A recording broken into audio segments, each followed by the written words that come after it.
Okay, I have never played Caves of Cud, I would guess Cud, before. My understanding is that it's similar to other, like, old school roguelike, not MUDs, but those styles of games. We have played Adom on stream, which is probably the closest thing that I've played to this true genre. Like, most of the roguelikes we played are more like roguelites and are a lot more modern.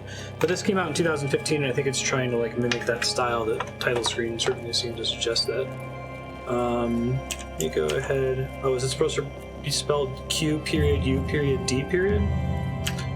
Huh. Let me use my secondary keyboard here. And mouse. Options. DJR who put this on their subblock sent me a list of some recommendations, so I'll probably be reading from that as we play. I'm going to see how much of it I can do blind without reading through it first. It's always interesting to me what games do to try to teach you when you're playing for the first time. Overlay... Oh, this is interesting. Whoa, did I just get a totally different UI there? Okay. Not a mouse in. No worries, Dieter. Minimap. I don't know why I would need the rest of these here.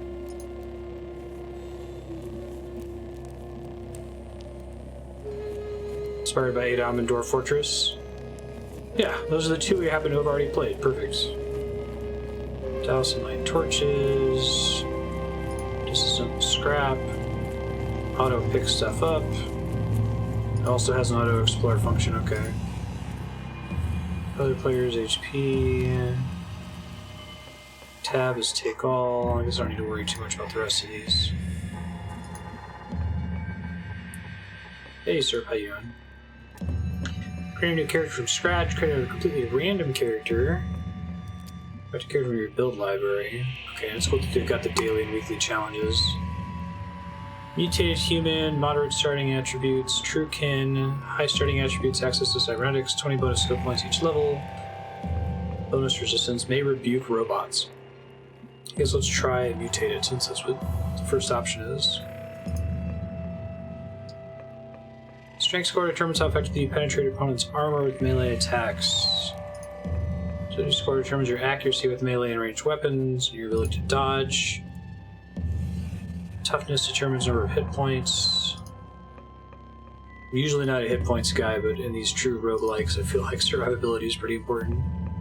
Intelligence, number of skill points. Willpower modifies cooldowns of activated abilities. Modifies your HP regeneration rate.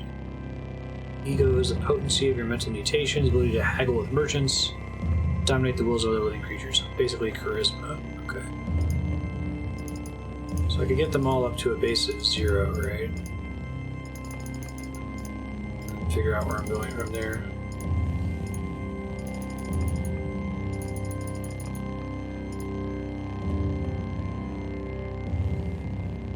Not really a dump stat, they all seem like they're pretty good.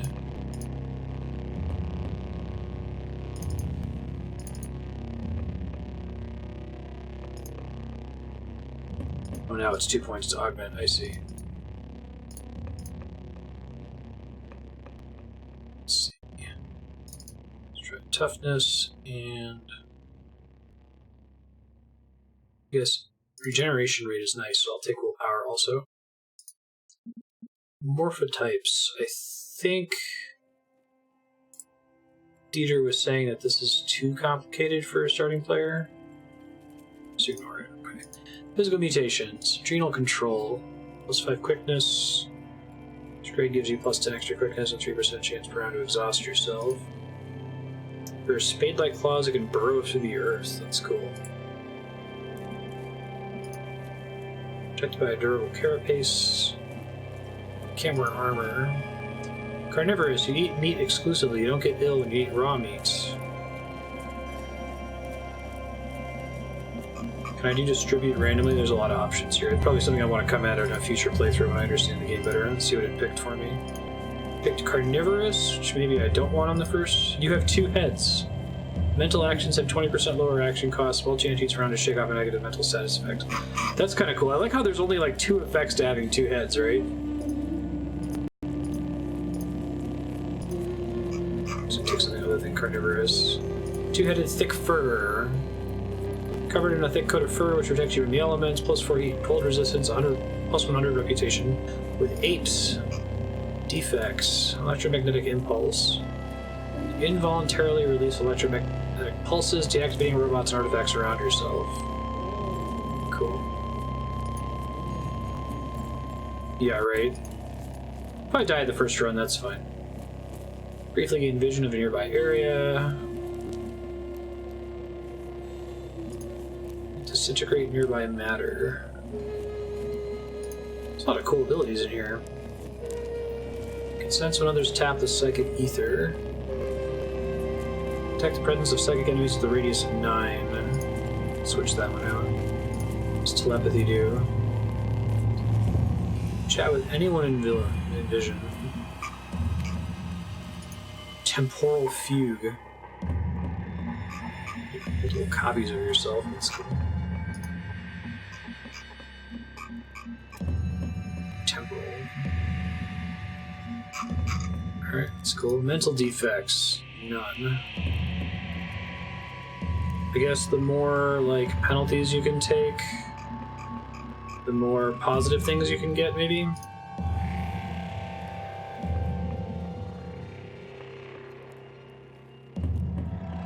Yeah, no worries. There's too many options for me to pay too much attention to this right now. I'm just gonna try to pick stuff, die, and then once I understand the game better, I can make a more informed decision here. Scholar, Tinker, Water Merchant, that's remarkably specific. Plus 200 reputation with Water Barons. Start with trade goods. Apostle. Let's try Arcanaut.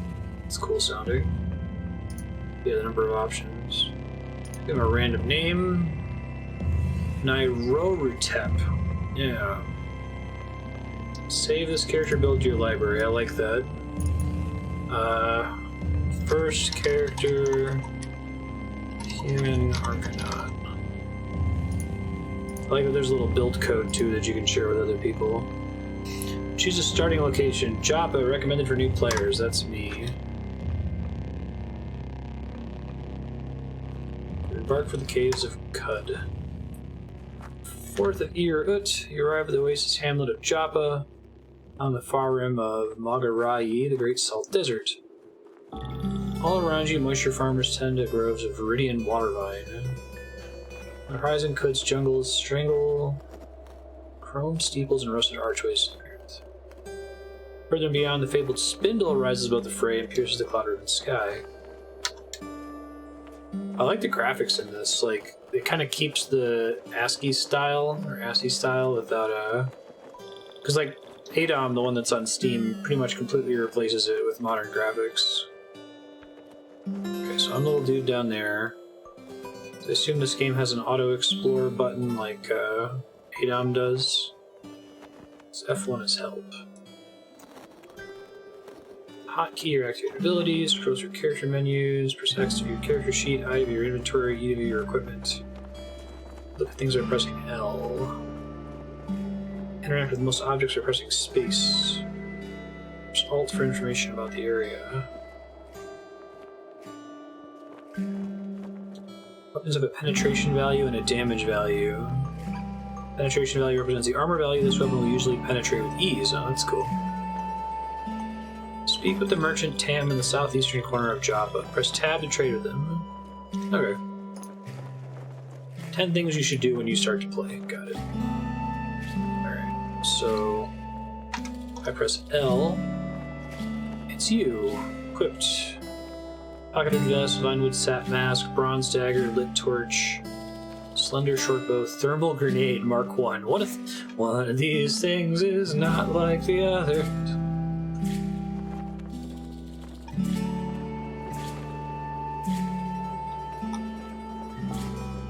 Oh, I see. When I do look, I can like scrolling between all the different things I can look at. There's a farmer guy. commands your ear with his voice like few other men, and you wonder what sovereignty he might have come to were he not born a moisture farmer. Okay, so this is like kind of like science fantasy. Preaches the chromatic gospel of the mechanimists. Precious saliva flies from his cracked lips, but he's too wrapped in the music of his words to notice. Nice. The zealot of the 6-day stilt. This is cool.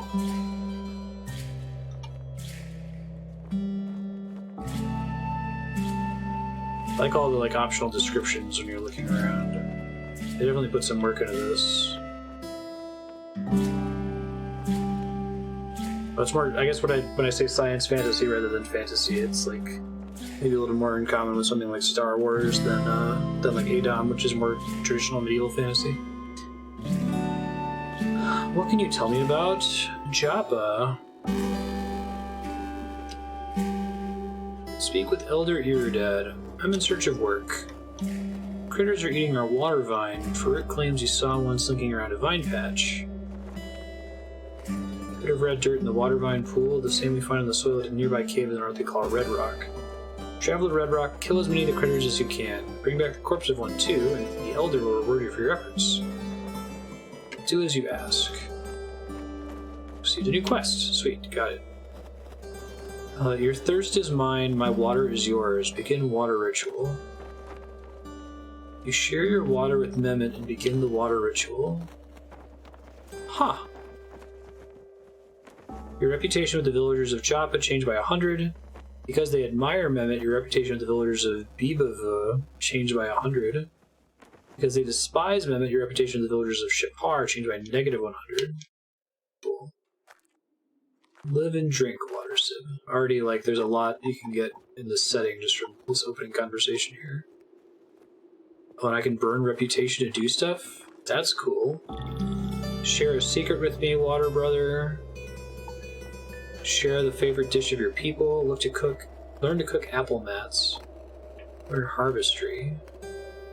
And for 428 reputation, I can get him to join me. That's a really cool reputation system. I dig it. Shapar is terrible anyway. Let's trade. Vine wafer, strange tubes.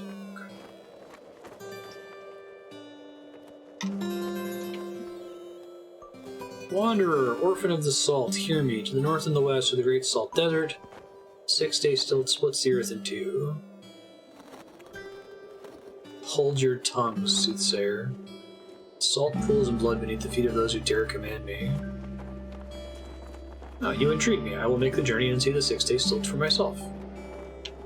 Cool. I don't know.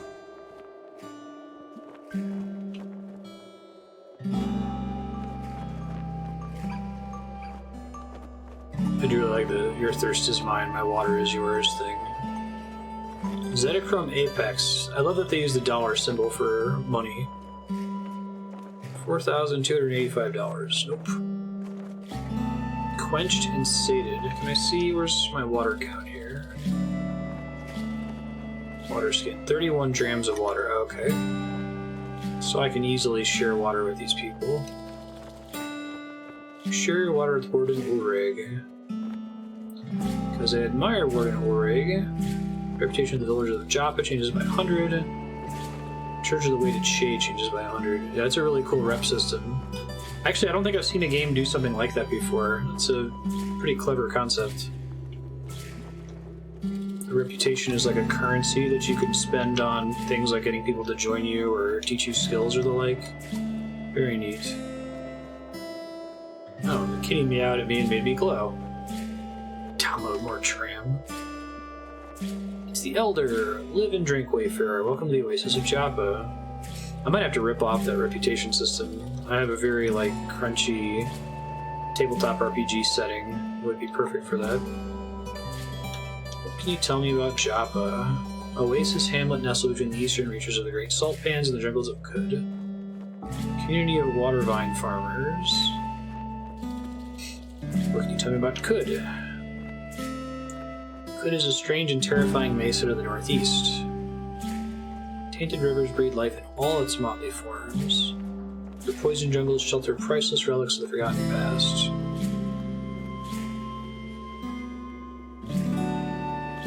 Its most precious treasure and her most hideous children lie within the innumerable crumb caverns beneath the scarlet loam. Cool. Let me share my water with this guy. Reputation of the village of Joppa goes up by 100 because they despise Elder Iridad. Reputation with the Hindran of Baylod changed by negative 100. Okay. So now I have positive reputation with Joppa. I can get him to try to do something with me. He can teach me harvestry, teach me how to cook apple mats. You can get him to join me for 668 rep. I'll just save the rep for now. Let's trade. Robot bears featureless. This androgynous figure has shorn itself. So he pretty much just has books, is that right? Book.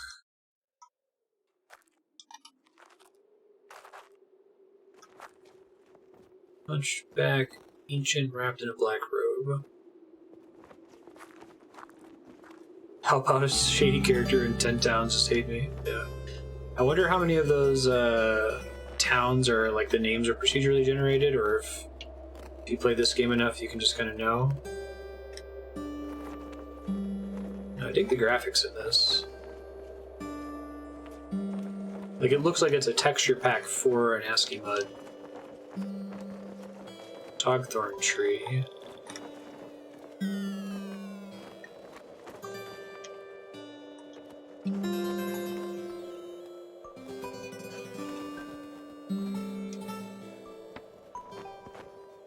Farmer guy over here. Moon and sun, wisdom and will. Fine way for sheep, 2 servings. Okay. Canned mystery meat on me. Small crack is revealed.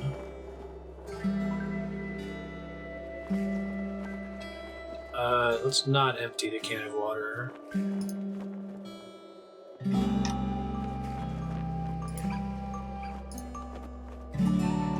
So I can fill all my water skins here.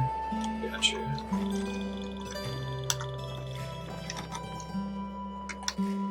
So doing that water ritual with people is actually pretty easy. Got it. Fairly low risk, I should say. May the earth yield for us this season. Also has vine wafers. Go to the world map by pressing minus on the numpad. Turn to the region surface pressing plus. Okay, that makes sense.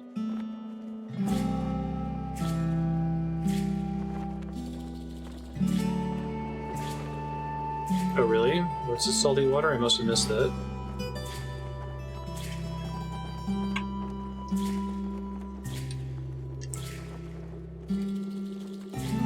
Oh, brackish. Shit, that's not good. Well...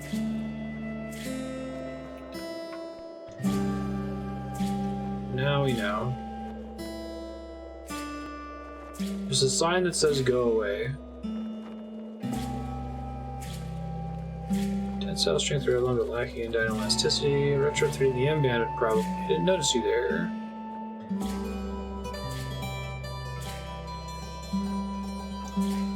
Where are you, a treasure hunter? Make yourself useful and bring me a knick-knack from one of the caves and may reward you. I will return with your knick-knack. There are caves everywhere, you dolt. Try the rust wells, that's cool. Oh yeah, I'm gonna die of thirst for sure.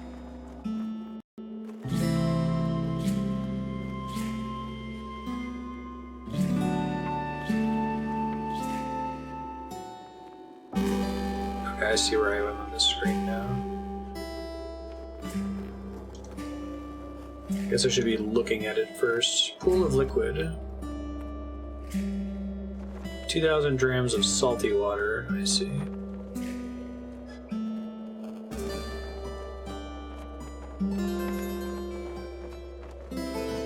Dims until it's extinguished. Okay, that's the glow from the kitty meowing at me. Let's trade. Do you have any interest in water skins of salty water?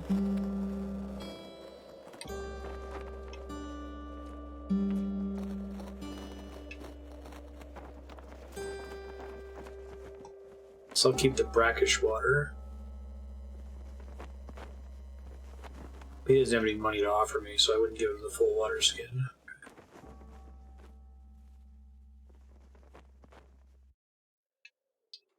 How do the water vines work?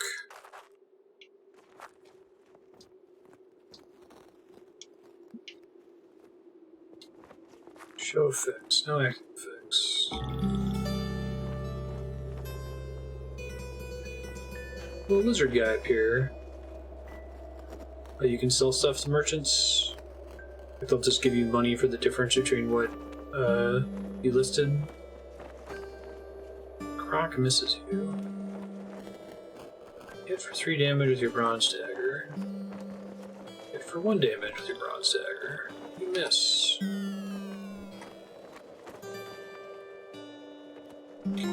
Croc hit me for 1 damage. Don't penetrate the Croc's armor. We killed the Croc. 75 XP. Good hype.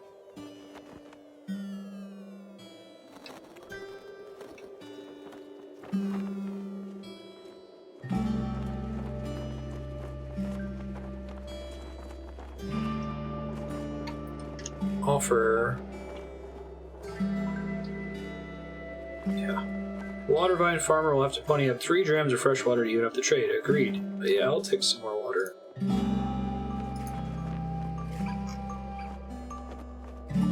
I guess because of my lack of containers, it did not give it to me, maybe? Let's see. Okay, so I could empty one. Just learning how to play here.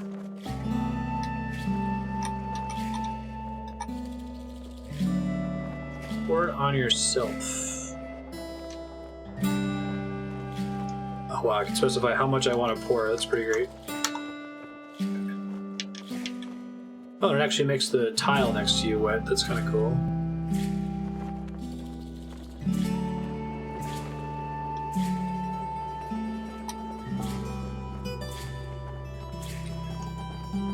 One dram of fresh water to even up the trade. Yes. Trade complete. I now have exactly 1 dram of fresh water.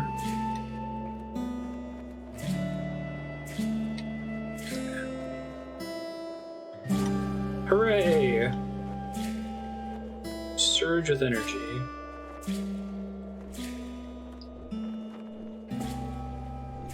Whoa, what's going on down here? Bloody brine stalk.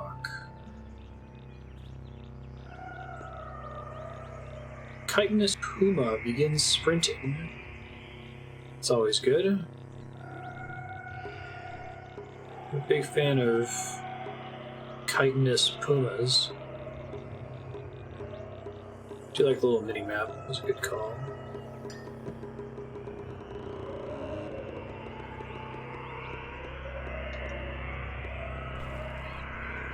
Swim through a pool of 2,000 drams of salty water. Maybe we don't want to do that in the future. That's fine, sir. You're welcome to bring it up and hide. You discover some forgotten ruins. You note the location of the forgotten ruins in the location ruin section of your journal. That's cool. Oh, Scrapclad Hermit and member of the Mithridian Cabal hits for 5 damage with their glow sphere. That seems bad. It's a really big chunk of my health. Oh, they can chase me off screen. Okay, I'm already dead. I'm about to be dead anyway. Just got crit.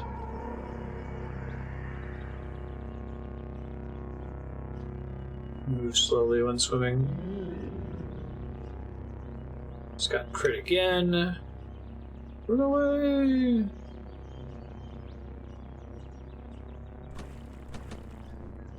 It's okay. I'll reroll and then not fuck up the water this time.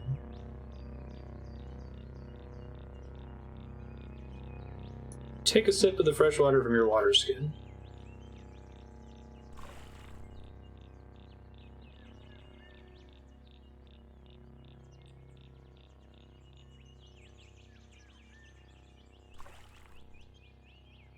Hey, Upgrade, how you doing?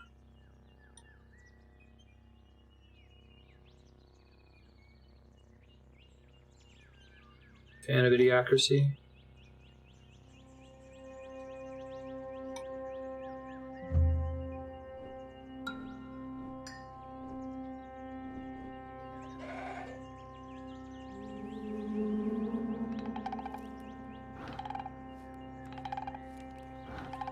Scrap-clad hermits, man, I tell you what.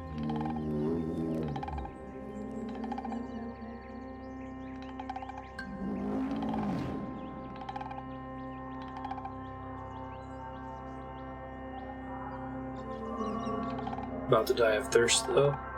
Guess we'll see what happens when I drink brackish water. Probably die.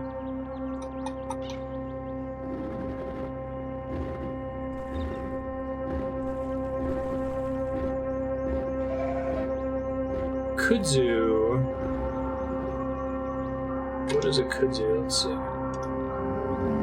Matted fronds sway in the air current and speckle the ground with flakes of moisture-sucked rust. Injured, hostile.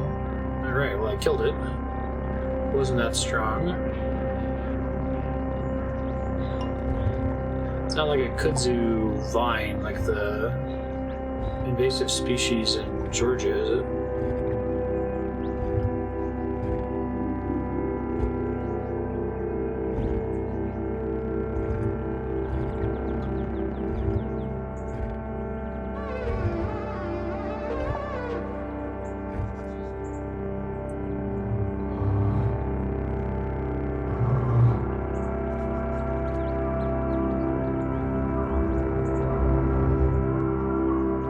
Well, you referred to me as Marstead.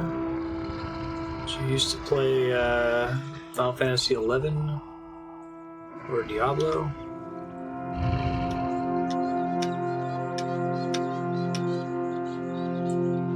Or Nexus.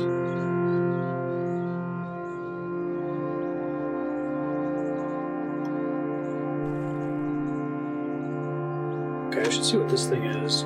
Glow pad. So I can fight these things for XP, right? Like, how do I force an attack here? So I have to turn on some of my abilities.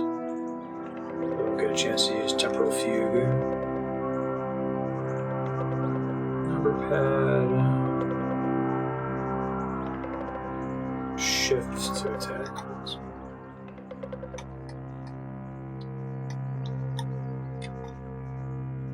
It's not shift. It's not control, it's not... Oh, alt is interesting. Oh, I like alt. That's awesome. It's like a highlight interactables option. And let me check.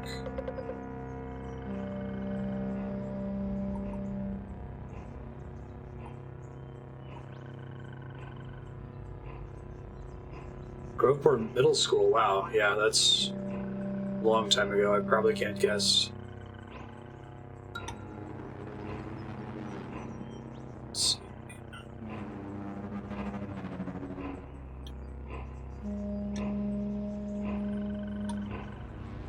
Did you go to the high school as well, or were you still in Ohio at that time? Let's see.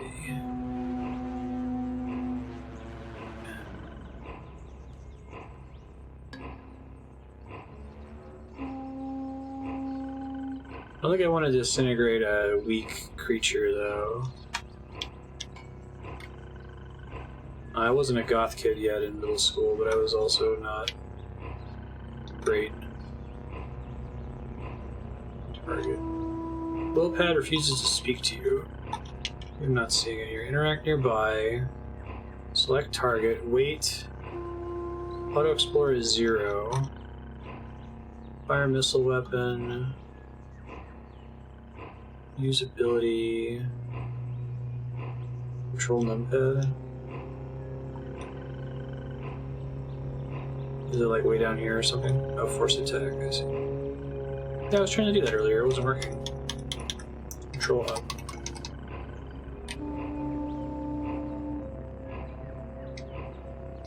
Glowpad is attacking me, though.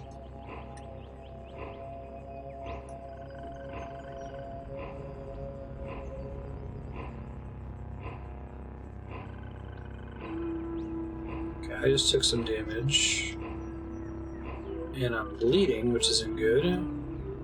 You died. You were killed by a bloody glow pad. Okay, so glow pads are not a free way to... first achievement when you die is welcome to Cud. It's okay, I needed to get... you scored negative 243 points. I needed to get some, fresh water anyway.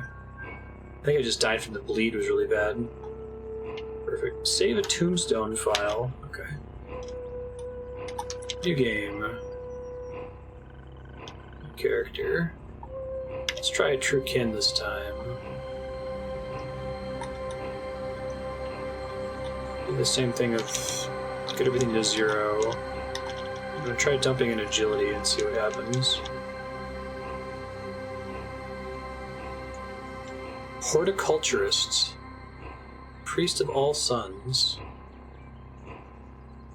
You can't stay an Arcanaut, right?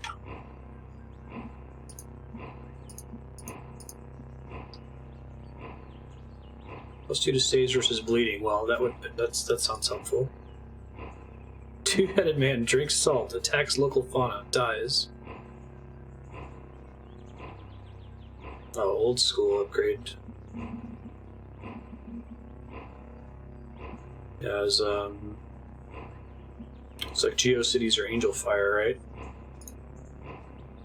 Thermal insulation.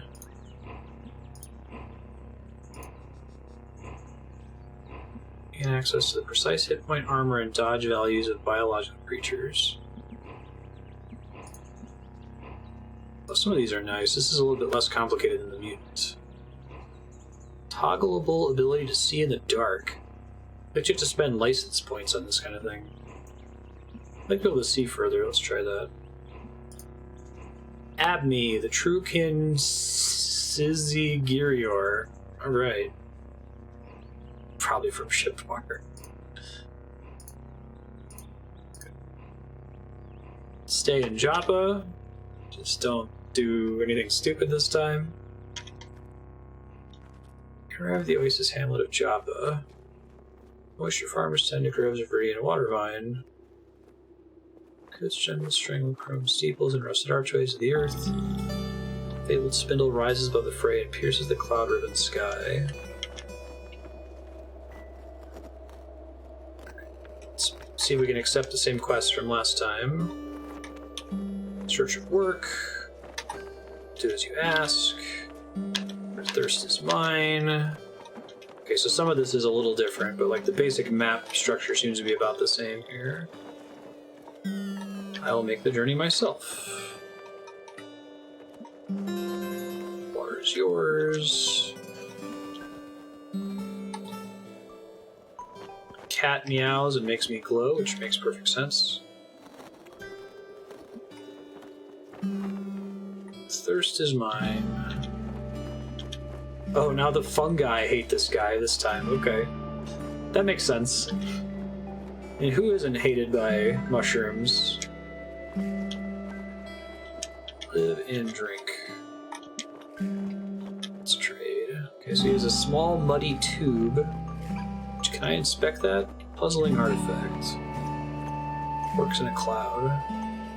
Unadorned codex of goatskin vellum. Okay, so how does my night vision's on already? Okay, gotcha. Rebuke robot. I love like games that have insanely specific builds and stuff like that. Like you have two character choices. One of them is a mutant, and the other one has the ability to rebuke robots. Okay, that's fine. Watervine farmer. He has vine wafer sheeps. Can I pray to the shrine? What does show effects mean? Okay, it's like if I put like a buff on it or something already. You voice a short prayer beneath the shrine. The Last Sultan. That's cool. There's a lot of cool proper nouns in this game. The ones that are not procedurally generated. Ship cleansed the marshlands of the plagues of the gyre. Taught Abram to sow watervine along its fertile tracks.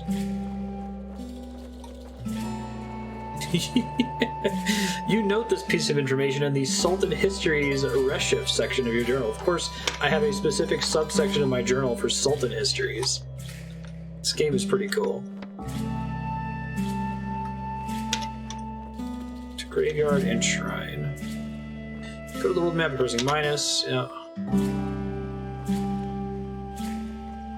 Pass water button. Oh god, this is the world map. Okay. That must be the Dwarf Fortress inspiration.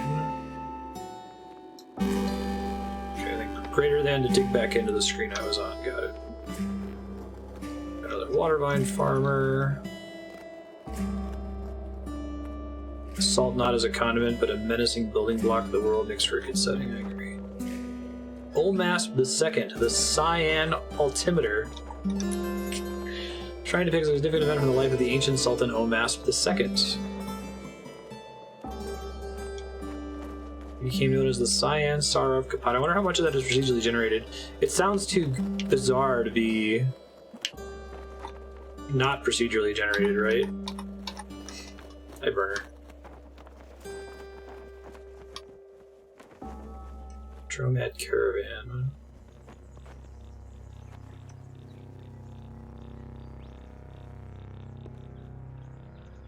There's like a cool line of sight calculator in this, even though I have night vision. Caravan Guard. Bronze Short Sword. I've got a steel battle axe. That's a little better.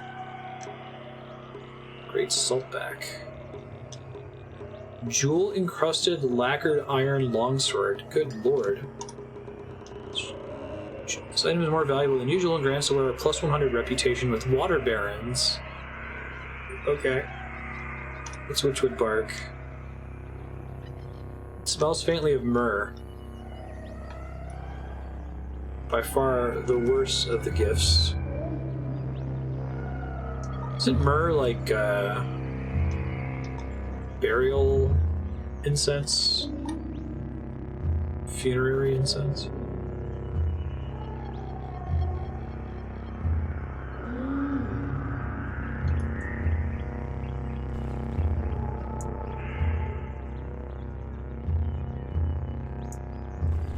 What's this thing over here? Let's actually look this time. Stairs down. Oh, interesting. Whoa. Gnarly. I guess everything's green like this because of my night vision. So if I turn that off, what does it look like? Interesting.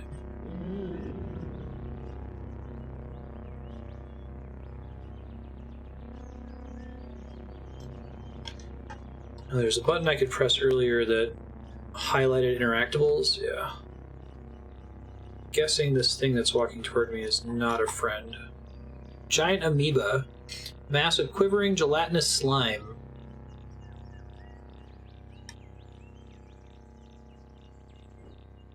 I should do the thing that lets me scan things next time. Hit the amoeba. Hit me for 11 damage. Oh my god, I have 16 health. It's an unlucky crit? It's just an unlucky crit. They don't even give that much XP.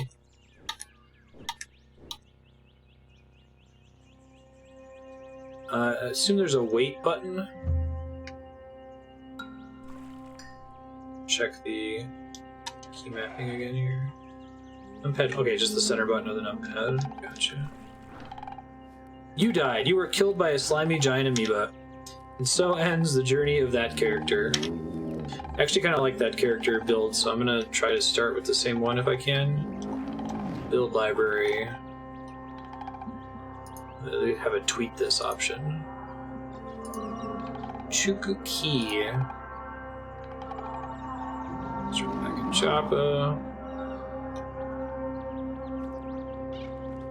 Roll with a tungsten carbide fist. Nice. Versus mine, water is yours. Well, a lot of people hate this guy, apparently. Search and work. What's eating the water vine?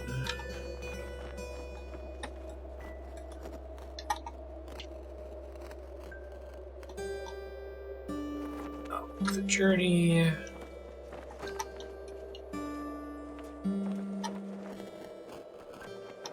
Live and drink water, brother.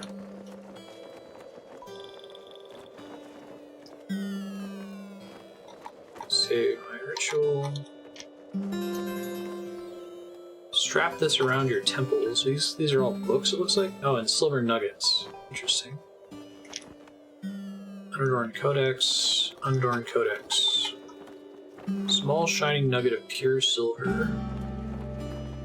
Oh, it looks like my inventory has changed quite a bit. So I got Ekuamekian greens.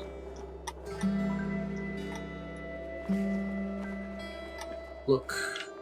Leafy malachites and pistachios bound by twine. Every third day or so, a leaf ticks and twinges as it slowly adjusts to the untoxic air. Nice. It's a salve injector. Applying a tonic, one of the effects of another one may reduce undesired results. Recover a small amount of hit points. Okay, so it's like a stim pack. Gotcha.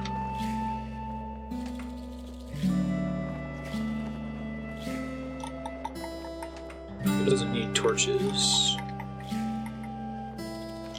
Let me see if there's quest log. What's even the water by travel to Red Rock, north of Joppa. Let's see if we can actually do a quest here instead of dying on the way.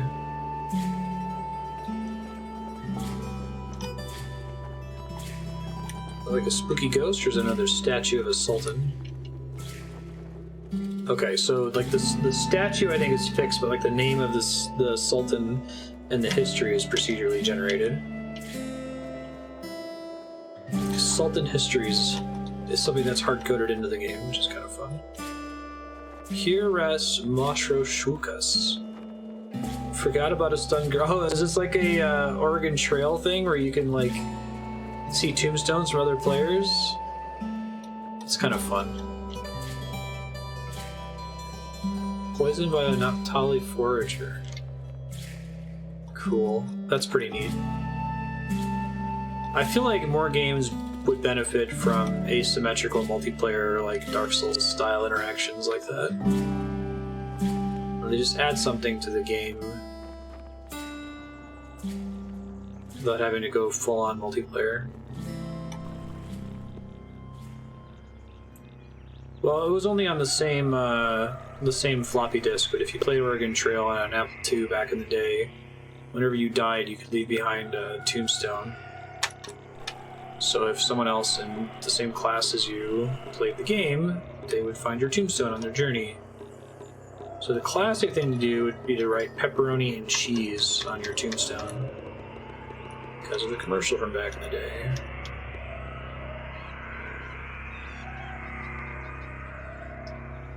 Presumably, though, the tombstones in this one connect to the internet, which is what makes it work a little bit differently than the Oregon Trail one.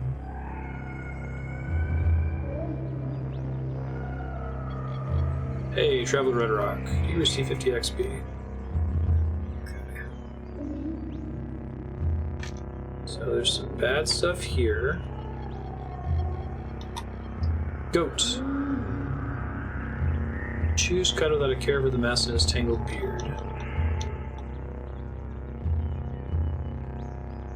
Oh, when did I get a jewel-encrusted vineweave tunic? Sun and moon mask. Can I see my actual equipment? 9.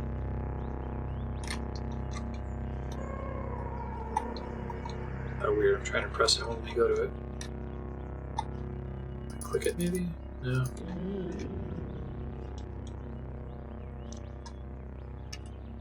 Oh, here we go. E.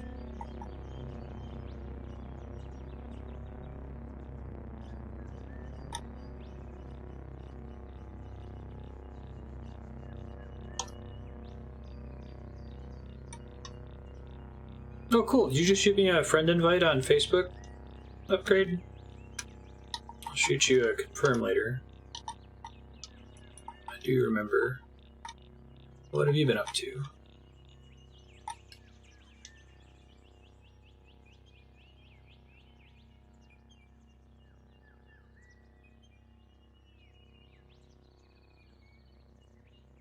That was me, my guess.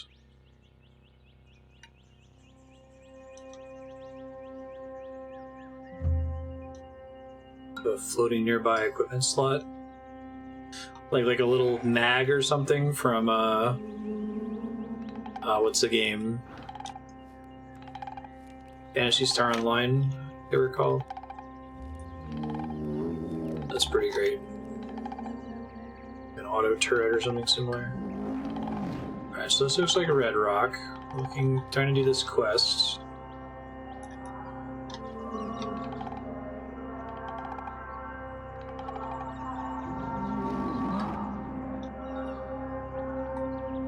Alright, this looks like the quest. You don't have the tinkering skill, not this time. Snapjaw Scavenger. Hostile.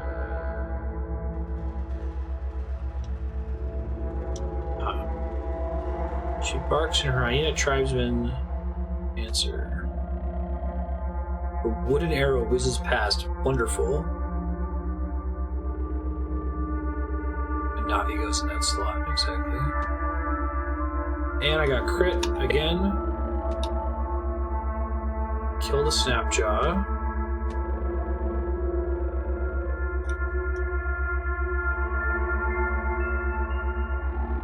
Oh, they dropped some stuff now. That's nice. Come back to investigate it in a second. Chest. Get. Guess I'll just pick all this stuff up, right? I don't know if it would be bad yet.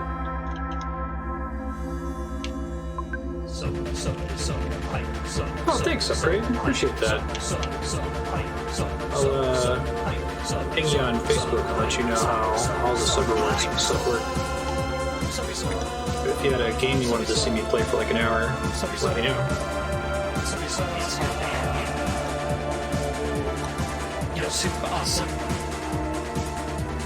Thanks. Appreciate that. Yeah, I remember hanging out and doing stuff in that class in middle school. I even remember what the computer room looked like. I don't remember what we did in high school, if anything. See ya. Thanks again for the sub. Have a good day. Okay, the Snapjaw corpses are extremely heavy.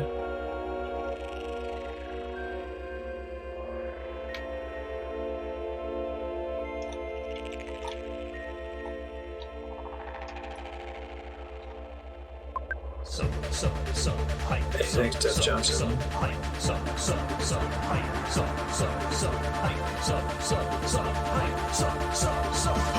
Corpse alone.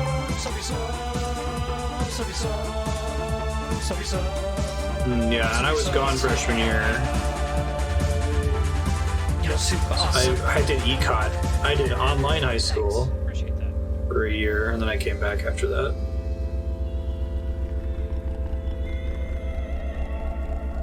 Quilted shawl. Oh, is that the corpse I just left behind? Hold on. Here it is. Let's see what the deal is with this look. Multicolored shawl used to distinguish its wearer from the rest of the pack. Plus 10 cold resist. I do like the way they use text color in this. It's kind of cool.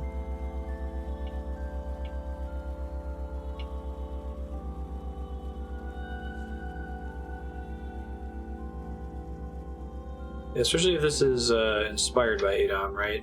Has the benefit of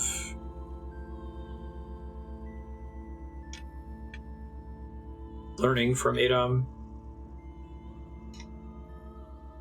Water skin, staff.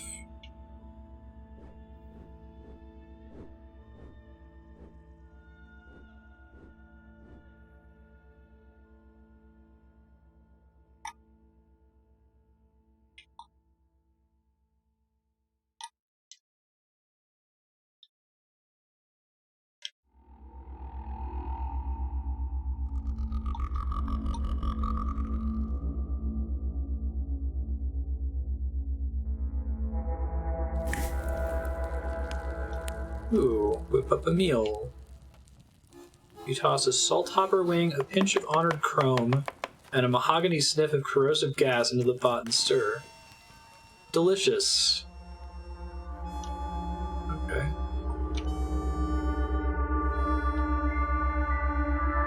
sure that tasted great. And was generally a good decision.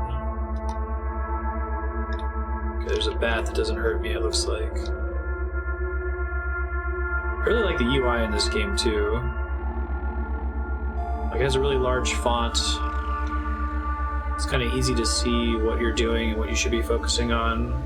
I feel like these games often have an issue with, like, overwhelming UI. And the UI is a little overwhelming, but it's a little bit easier to tell what you're supposed to pay attention to. Two-handed sword, park armor. They wanted me to kill all the snapjaws. Oh, don't crit me. Rude. You gained a level, you're now level 2. 94 skill points, oh my god. What does that even mean? Probably C for the character sheet? No. 7 maybe? Check the options here.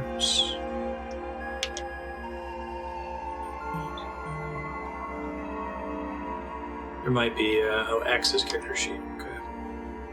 Yeah, sorry, Dieter, I know you sent me all that info, but I just wanted to see what the game tells me straight up. I can refer to it if I get stuck.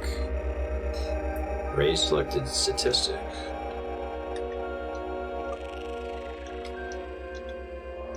So there's this thing in the bottom right that says 7 skills, inventory 9. It doesn't seem to want to work.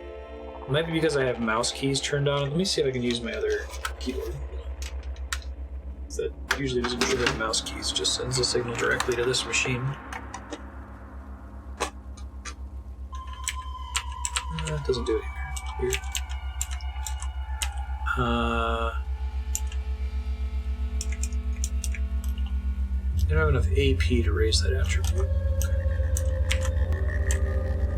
Where's the skills tab? Skills and powers is P.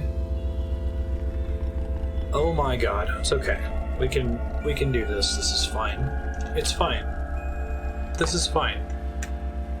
It's fine. This is fine.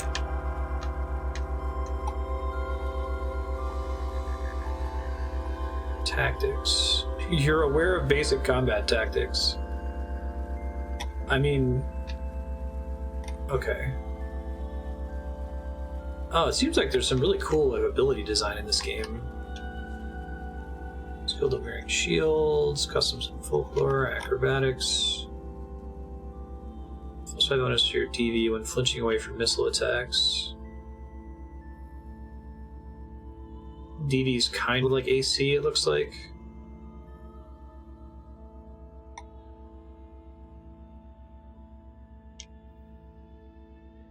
$300 skill points to get 2 weapon fighting.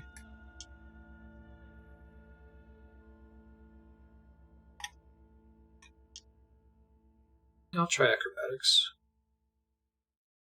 I see. So I need acrobatics to get all of the sub-skills, it looks like. Automatically gives you swift reflexes, then I need more SP to get spry, tumble, and jump. And these are the skill prerequisites.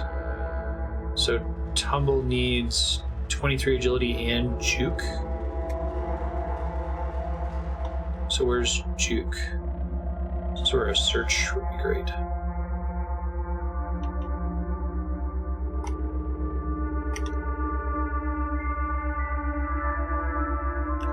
Is that under tactics, maybe?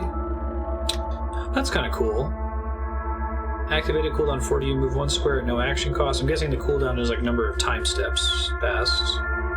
Swap scares with a hostile opponent. Juke's cooldown is reduced to 20. So I'm gonna try to take Spry, I think.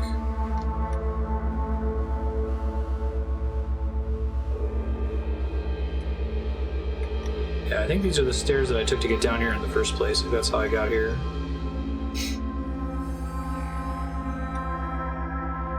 Is that a spider? Looks like it. I really like this button. The highlight interactables button, basically. You pass by some trash, okay.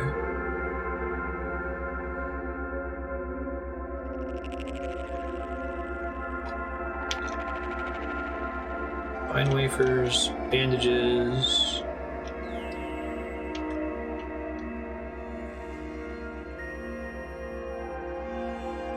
Sandals of the River Wives? What?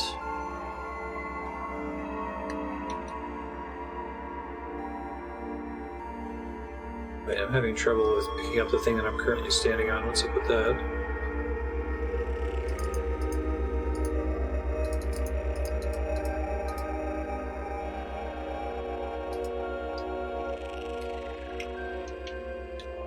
I can interact from it from the side.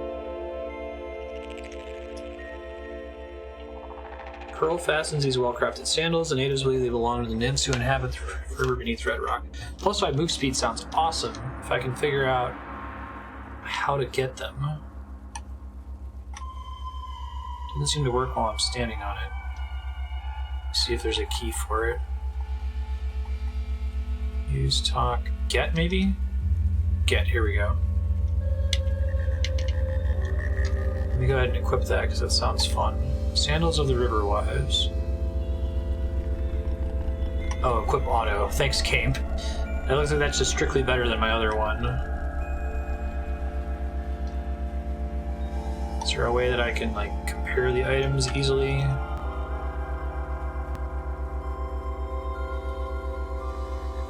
Maybe from the equipment screen. Head. Anything to use in that slot?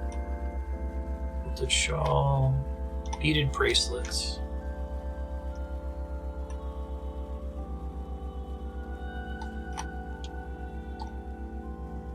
Beads are skillfully dyed and thrown together by a hillside native. Wear sandals on your hands and punch people with them. Very possibly. Okay, so I currently have a steel short sword +4. Or a 1d4 damage. I think the two-handed sword is slightly better. I see the Iron Mace just does 2 damage straight up instead of rolling, but it does it twice. So I think that that's more consistent. What I don't know is what the number next to the item means. I'm guessing that that's like attack speed or something similar. Stick with this for now. Left hand. Don't have any shields yet. It's interesting that they want to put a water skin in there. Missile weapon. I forgot the tablet. You got it? Yeah. Hi, little guy. I'm not back in mom's. Poor thing. Floating nearby, no options. Have a good trip. Thank you. Cave spider. Hopefully it doesn't poison me. Cave spider dies. Nice. Oh, the short bow has its own ammo slot? Oh, I see what you're saying. Okay, I was confused about putting the arrows as a thrown weapon. Load. I see.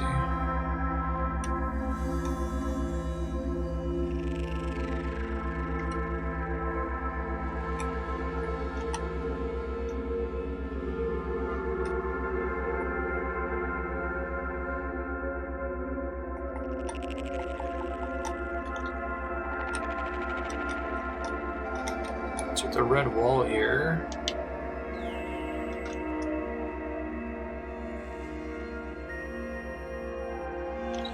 Just the fact that it's shale, I guess? I don't know. I would interpret that to be like a secret passage or something, potentially, but...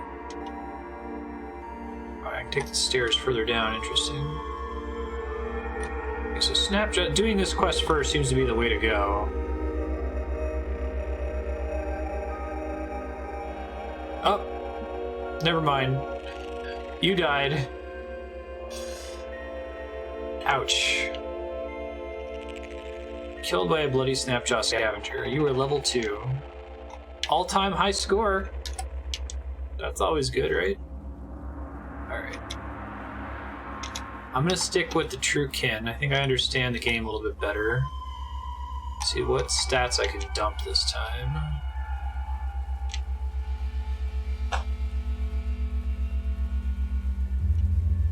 This is character number 3.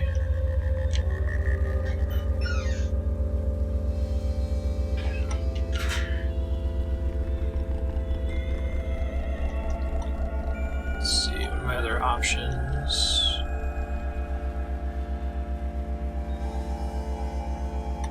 Oh, this one starts with Acrobatics Spry. Nice. +2 agility, +2 intelligence, cold resist, hobble, weak spotter, tactics. I imagine once you get a handle on these skills, it can be pretty fun. It's hard for me to not take night vision.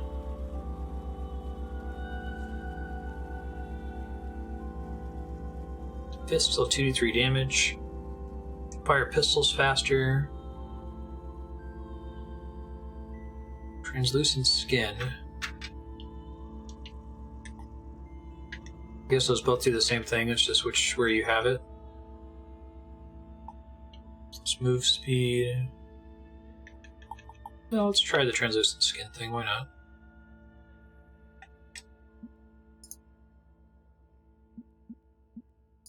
Save this character. Let's go. Flacius Caedius, yeah. That's me. +50 reputation with insects and fish. Start with a pair of crocossins. Okay. Let's see how much further we can get this time. Let's go ahead and accept the usual quests. Thirst is mine. A lot of people dislike this guy.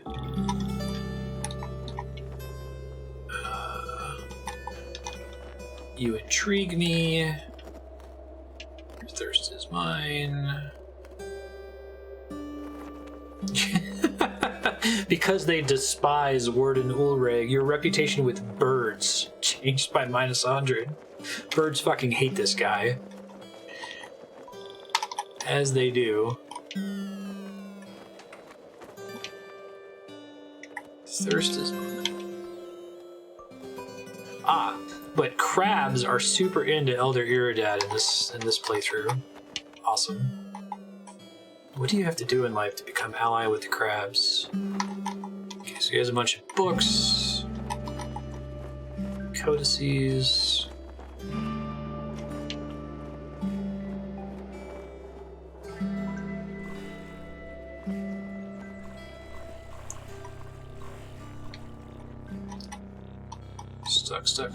Stuck.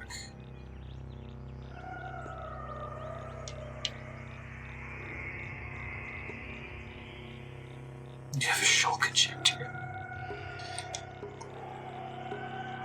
Oh, you weren't kidding.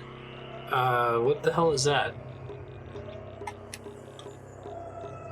Movement speed is increased by 40% at night and underground, but reduced by 20% in the daylight. 4 agility at night, underground, plus -3 in the daylight. You can see in the dark. It's a potion. Weird. Hulk honey. Yeah, I love the custom colors on the item names. That's pretty awesome. It can help you to see what an item is at a glance once you recognize it. You cannot feel pain. You're immune to fear. You suffer 1% of your maximum hit points and damage each round. Cannot reduce you below 1 hit point. 9 strength. Oh, yeah, I see skulk now. That makes more sense. Walking stick, crusty loaf, solar cell. What is a love injector? You feel unusually amorous for about half a day, during which time you'll fall in love with the first thing you look at. If you inject someone else, they'll fall in love with you and follow you around for 3,000 to 3,600 rounds. 4% failure rate for every level they are higher than you. Hey Erm, how you doing? Good seeing you. This game is pretty wild so far. Whoa, shrewd baboon throwing stones at me, okay. That's what you all want to call it. Oh, I'm already almost dead. You died! You were killed by a hulking baboon. Yeah, I'm gonna try this character out again, so I didn't make it very far with them.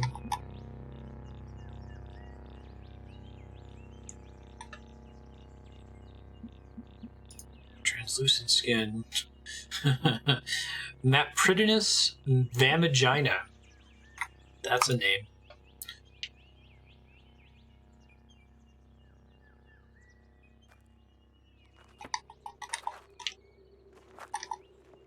One of these days I'm just gonna get some really lucky rolls in early combat and get super high level and then not die. Your thirst is mine. Give me your quest.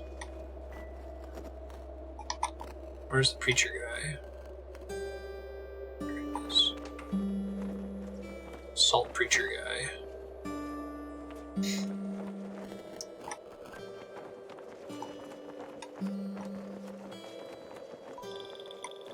Thirst is mine.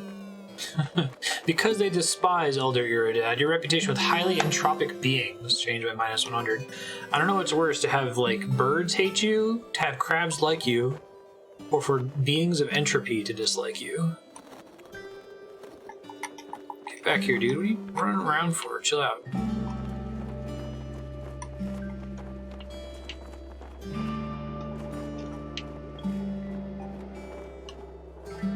This is not owned by you. Are you sure you want to take it? Thanks, game. I appreciate the warning. How very modern game design of you to not just, like, instantly kill me. Fucking around with something I shouldn't have fucked around with. Started in the basement of a collapsed building that was also on fire. Wonderful. This feels much harder than Adam so far. Adam feels very, like, surprisingly playable. Cannabis Pilgrim.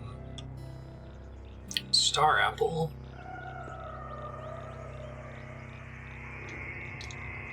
Delicious star apple covered in countless crystalline spines.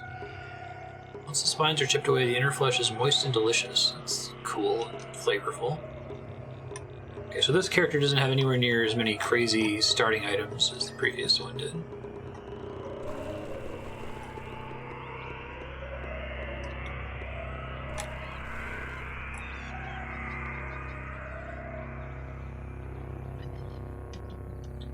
Made it to Red Rock. Oh, getting attacked by baboons again. Didn't die that time, though. Presumably they're still chasing me. Let's not mess around with the baboons. My sin is existing. There's a staircase. Alright, kill the Snapjaw.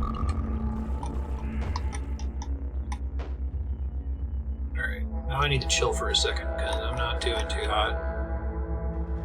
Leather apron. Uh-oh.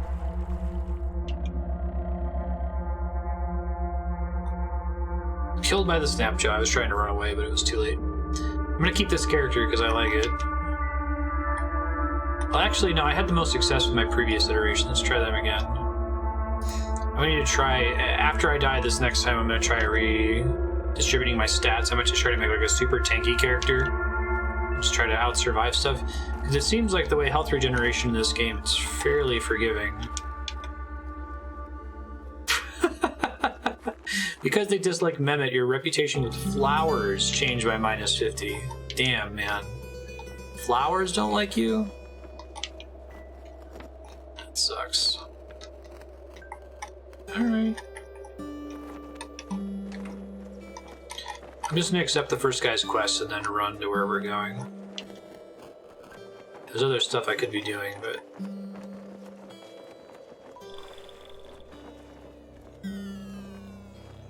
You discover Nickel Ikesh. Oh, these like randomly generated ruins? That's cool. Cracked lens, copper nugget.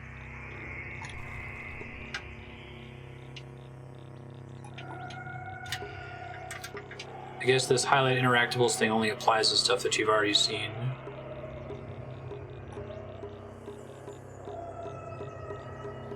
Yeah, like you have to have gotten it in your vision radius first, and then it pops up. Gotcha. Birds and flowers, ain't you? So it's one thing for the main character to be hated by birds and flowers and loved by crabs, but like there's an NPC who's considered an enemy of crabs and an enemy of flowers. Like, what does that even mean? Oh, uh-oh. Now the staircase looks like it's inaccessible. Maybe there's some other... Maybe I can, like, dig through walls or something. I saw that burrowing was an ability, but...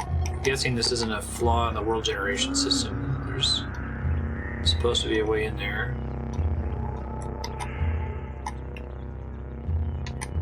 Am I supposed to be able to get in there with diagonals?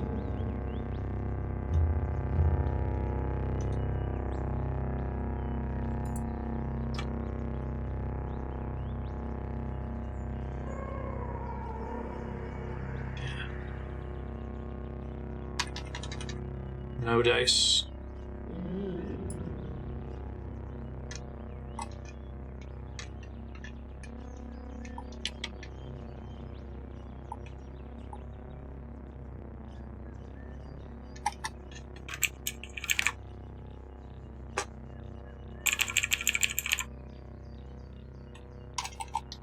No, it doesn't look like it. The numpad works for me other than that. Diagonals don't work at all, though. Numlock is not the problem. Do I have to, like, turn on the ability to do...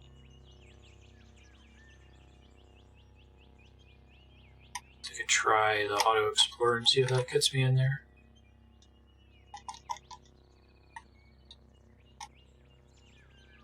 Auto explorer doesn't seem to trigger either. Weird. The perk you have to turn on.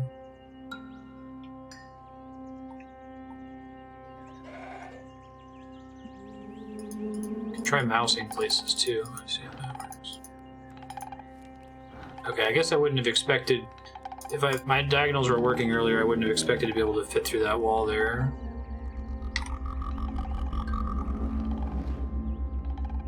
Yeah, the control thing says that it should work. I don't know why it's not. Can I trade with the bat? Okay.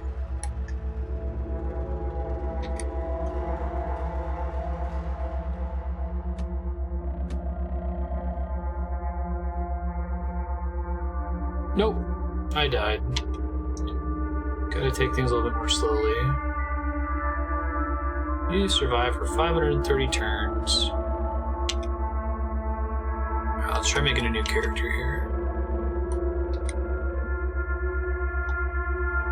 Well, I'm gonna try turning off mouse keys and see if that helps with my problem real quick. Second. Turn mouse keys on or off? Off. We're gonna turn them on later.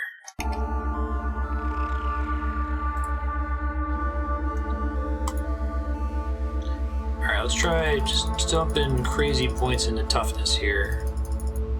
Everything else at 0.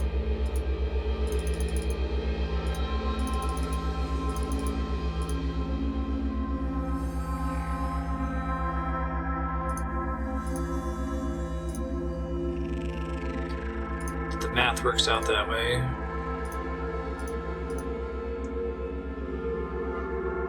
Heavy weapon tank. Wilderness, lower mountains, and canyons. Endurance, +3 toughness. Child of the deep.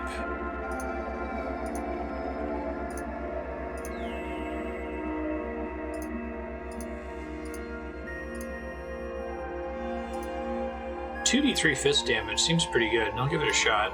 Just not where, not use a weapon. Apatur to Vakra. Stay in Joppa. Let me see if turning off mouse keys helps. Yeah, I had to turn off mouse keys, that was a problem. It was weird because when I turn off numlock, like the arrow keys on the numpad are still working, but not like 0 or the other keys. Search of work, yes. I'm guessing that the inventory buttons work now too. Yeah, there we go. Now we can scroll between the different things without having to back out.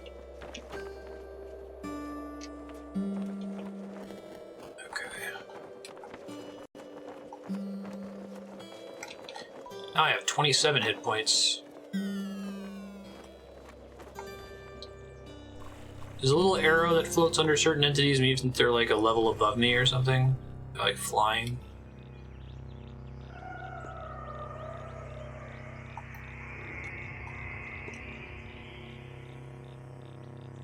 Auto explore on.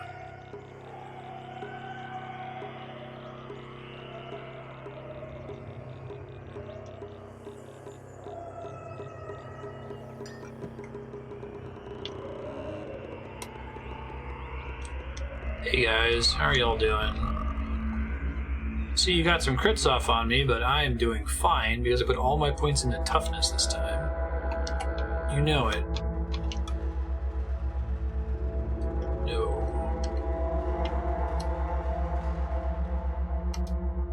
Bloody goggles.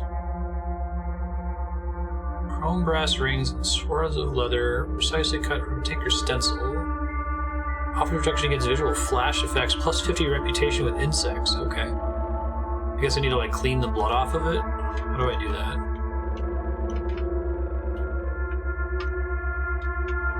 Covered in blood. Not like I want to waste my fresh water on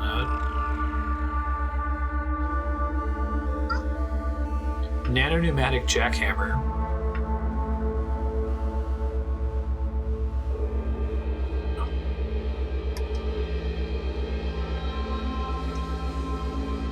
Carbide fist. Structural scanning rate. I love how much stuff you like start with that's randomized.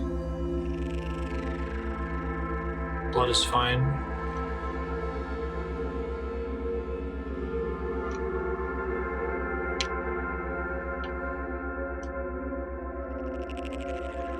Poison gas grenade Mark 1. Magnetized boots. What does that do? -5 move speed, +4 on saves versus move, knockdown, knockback, restraint, and drag. I don't like the move speed penalty. I'll take him off for now. Okay, so now I'm kind of getting my ass kicked a bit. Studded leather armor.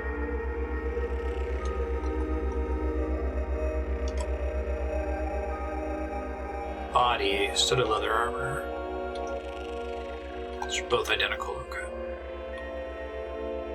Pass by a pool of 1 dram of blood. Oh, so I could fill my thing with blood, I see. So I think I need to go all in on stuff that affects my HP regeneration rate. So can I still punch with my fist if I'm holding a shield? I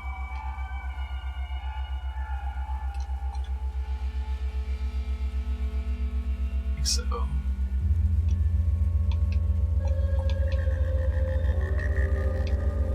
There's the stairs. Health regen's pretty good.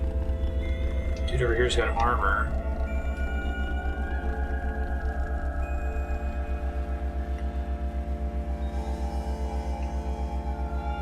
Okay, I'll just try to take combat a little bit more slowly. Furs. Bronze short sword. Bronze long sword.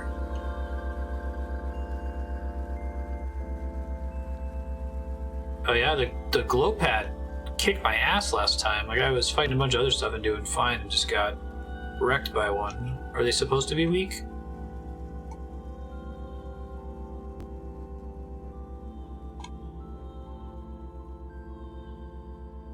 I couldn't hit it at all. Which would breathe.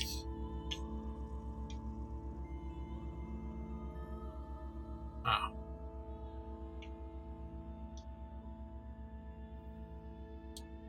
Oh, I can go on the arm. So it's interesting that it lets me put it on the wrong slot. So that's the kind of game it is.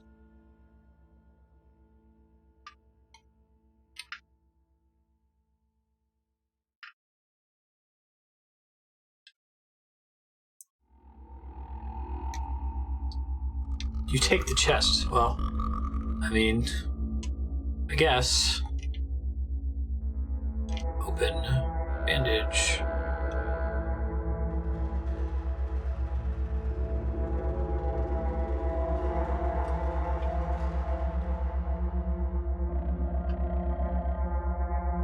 I see.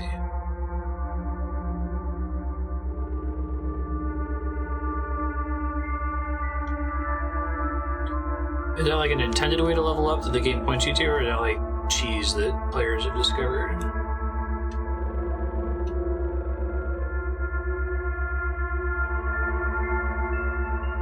I see. Stuck in a web. Always fun.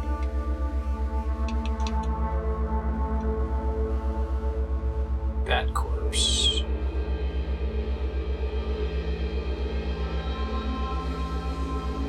piles of blood. Wonderful. Worn Burnous. Hooded cloak, whitewash from years of exposure to the desert sun. Oh, I've got a headlamp? That's cool.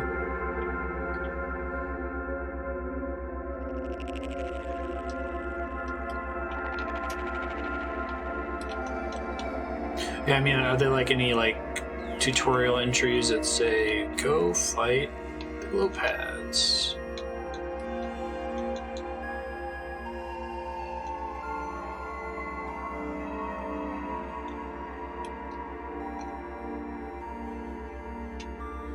I'm gonna take a look and give it a shot later. Next time I die. Spiked gauntlets. Bronze battle axe. Things seem to be doing better now that I have 1,000,000 hit points, though.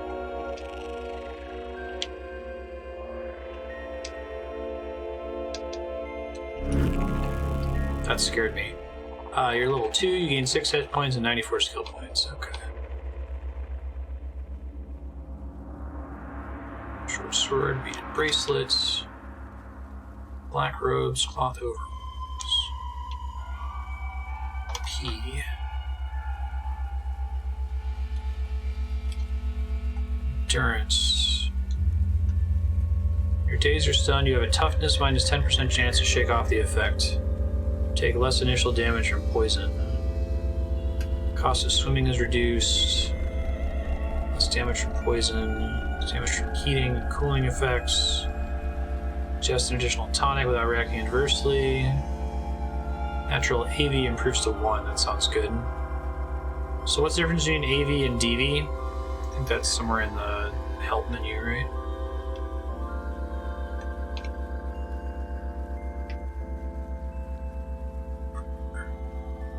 Armor value, dodge value. Okay, so AV is the diamond, DV is the circle. 1d20. Okay, so armor value is damage reduction. Dodge value is like AC. So it determines accuracy. Too much shit to move. What can I do? 28 pounds of torches. We dump one of these arms.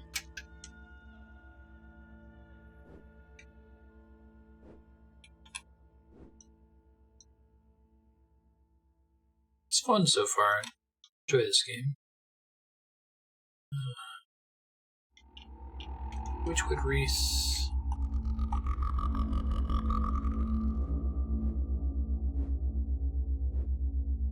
Okay, probably about time for me to get out of here.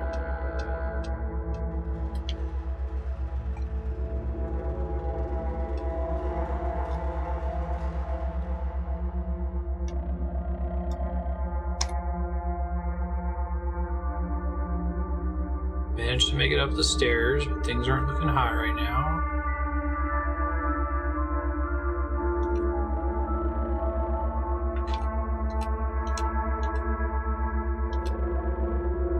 Trying to kill the guy that's chasing me. Whew. Cutting it a little bit close.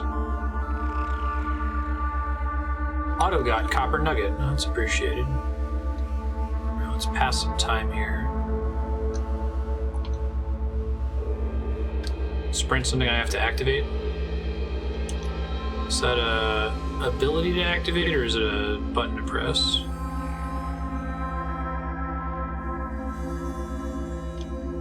I see. You press A and then sprint. What's the penalty for using sprint? It just has like a cooldown?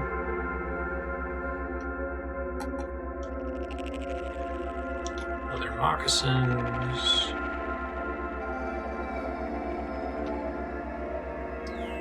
Purple is bad. Right. Ooh, luo, hoof, oof, oof. The fleet-footed snapjaw bear baiter.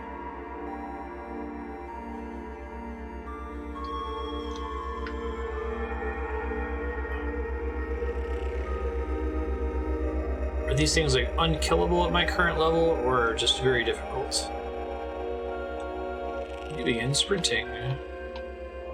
I see, so it makes it easier for me to outrun them. I still only move 1 square per time step, but like, I guess move speed involves how fast they're moving per time step or something.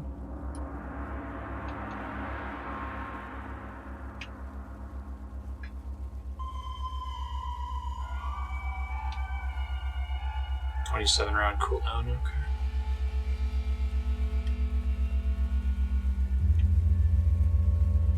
I'm nervous about mapping the keys. I don't know which keys are already used.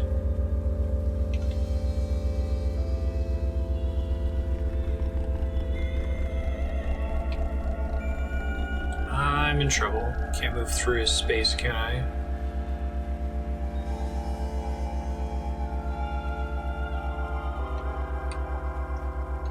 This is where having the thing to scan his health would be really nice.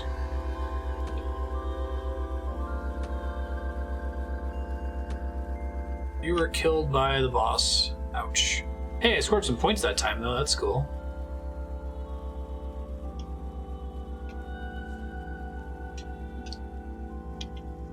Don't know what I'm doing.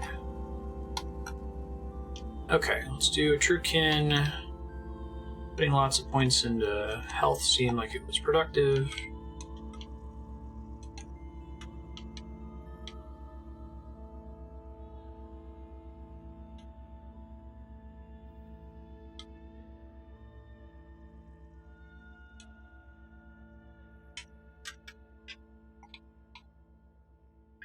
Let's try this.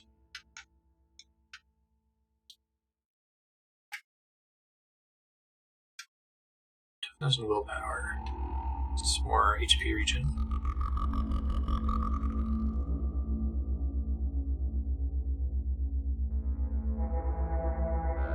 See ya, Dieter. Thanks for sharing this game. I'm enjoying it so far.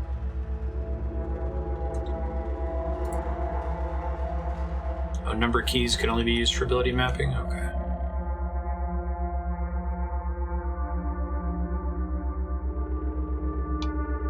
Precise hit point, armor, and dodge values of biological creatures. Chunzatuko. A lot of these games are. I'm just trying to play it as much as possible instead of getting bogged down in manual text, tutorial text. I'll try to do what Dieter was saying and go murder these plant things.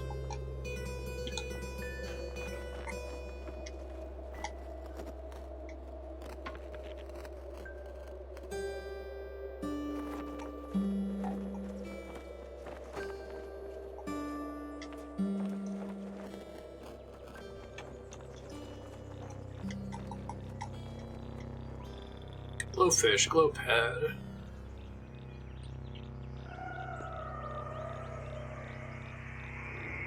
It's 50 health, minus 10. Okay. Guess that's the trick with them. Now control works. I turned off mouse keys. Okay.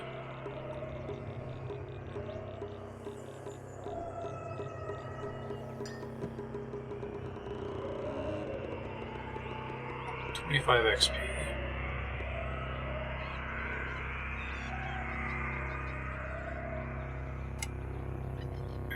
What else we got out here? Glow pad.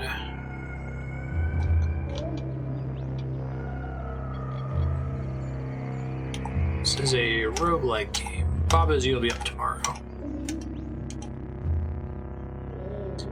Opal pommeled steel battle axe. It's kind of cool. Does it do anything special, or is it just pretty? Because it's a 5 penetration.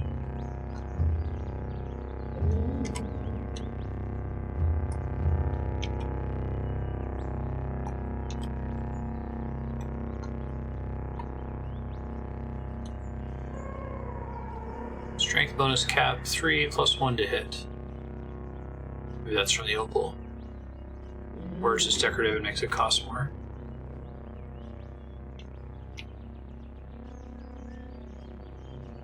Glowfish. Oh, they're way easier to kill than the glow pads, okay. You give a comparable amount of XP, it looks like. Stop bleeding. That's good.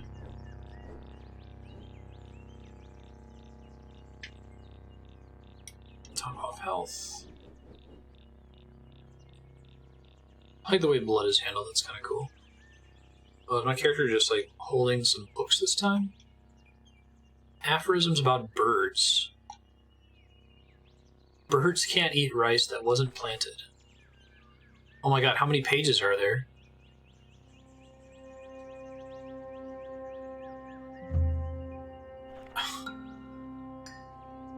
Ask who's responsible for your misfortunes. Blame birds. They neither care nor can they muster much of a defense. Birds ruin festivals and lift sieges.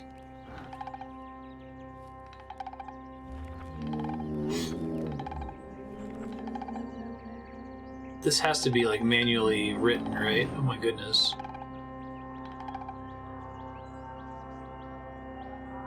We just did Fortress mode for Dwarf Fortress.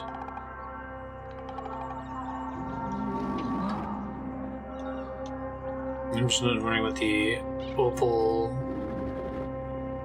pommel was doing for me.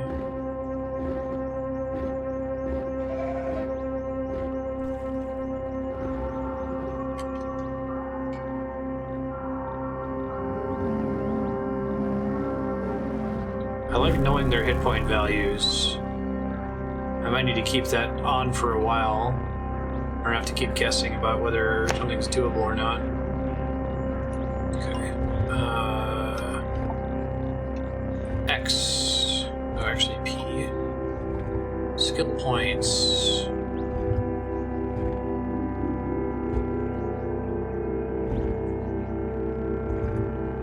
Let's try to spring for Spry if we can.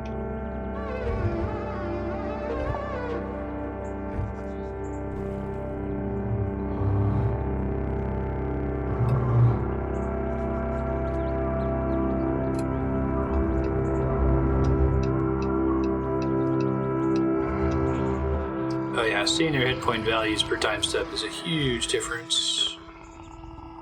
Hey Retro, what's up?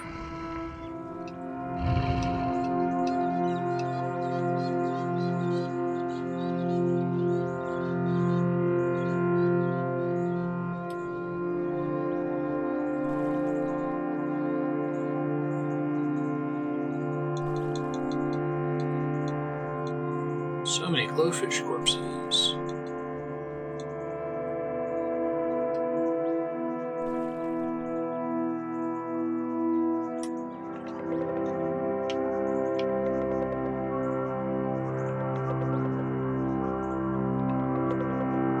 More of them up here, perfect.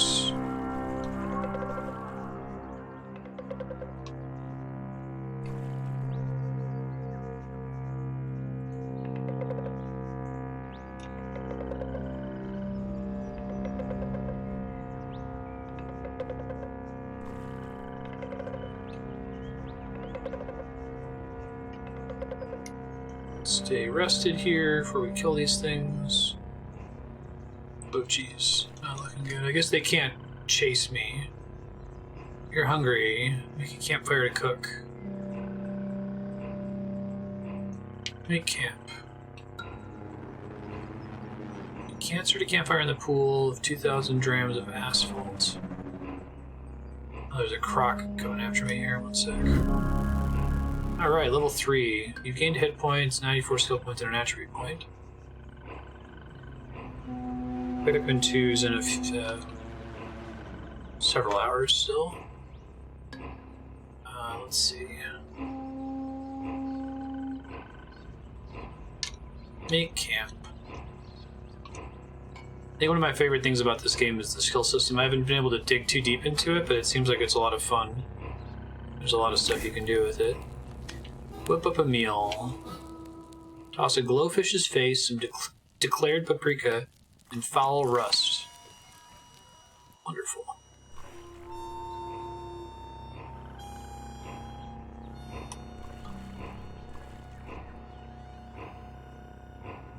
Grams of asphalt. It looks like the hit points you get from leveling up are significant too. I assume points in Constitution affect your, or toughness affect your health gain per level. Okay, I've got more skill points now. Doubles the chance for gaining your bearings when you're lost. Travel in the overland twice as quickly. Wilderness lore is pretty neat. +2 bonus to DV. Great. See if I can grab Juke next.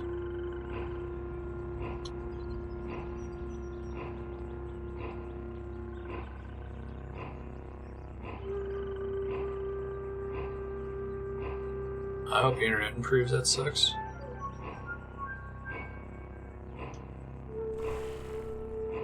Yeah, it feels like it's a modern take on the genre, which I dig.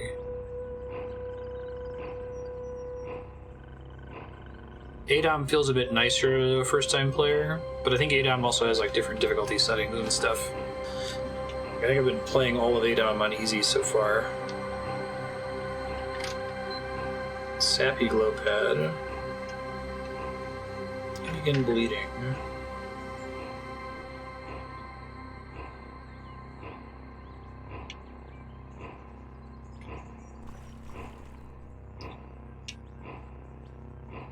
Oh, I don't actually want the glowfish corpse, right? I think so.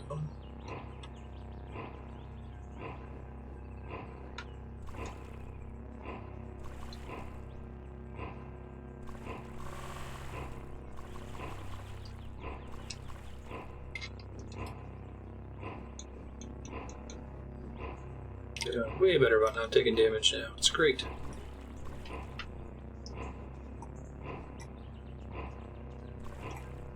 Nice crit. Yeah. I think this one's inspired by ADOM and Dwarf Fortress, Kiri was saying, right?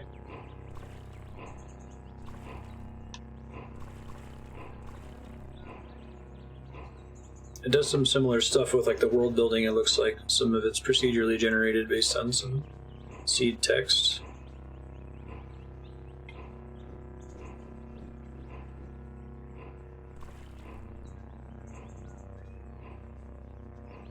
Hey, Bamper Boozler. I understood that reference now. The world map looks very Dwarf Fortress-y. I'll pull it up here once I finish this area.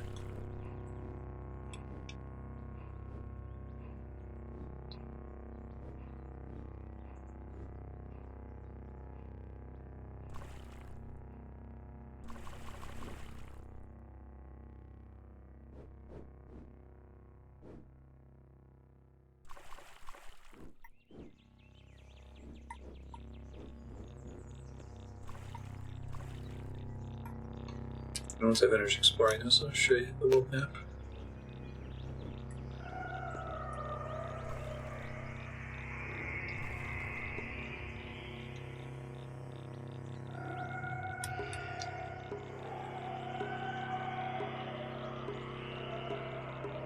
So that's pretty cool.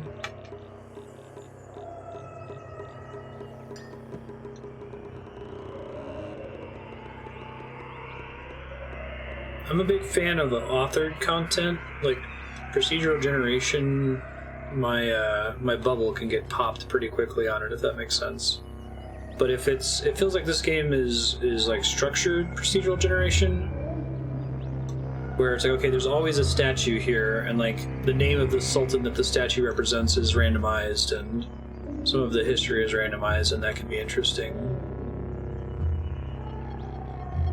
But it's like, I feel like you want to avoid the Mad Libs effect, or you want to have a game where the player can't be certain if something is procedurally generated or authored, right? My eyes eventually see most procedurally generated content like that as a variable. Like I go up to the statue and I'm like, okay, the examined text just says X. I don't actually need to read it because it doesn't actually mean anything, you know?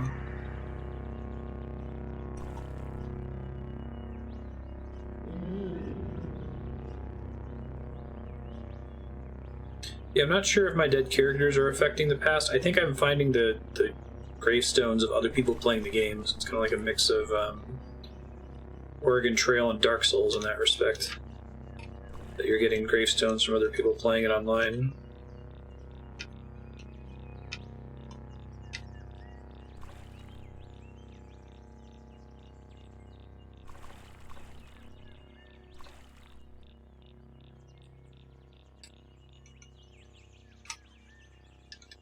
I think procedural generation is hard to use well.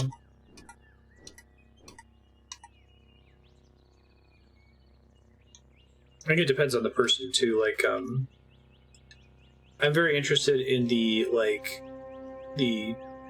biome algorithms in a game like Minecraft, for example. So it's cool when I like discover the mushroom biome for the first time, or I discover some variation on the mushroom biome. 1 gram of sap, interesting.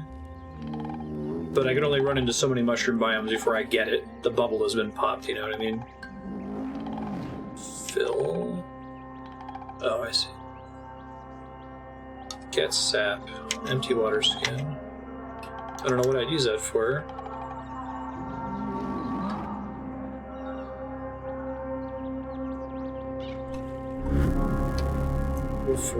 You get a good amount of hit points every time you do that. I like the little level up fanfare. That's pretty cool.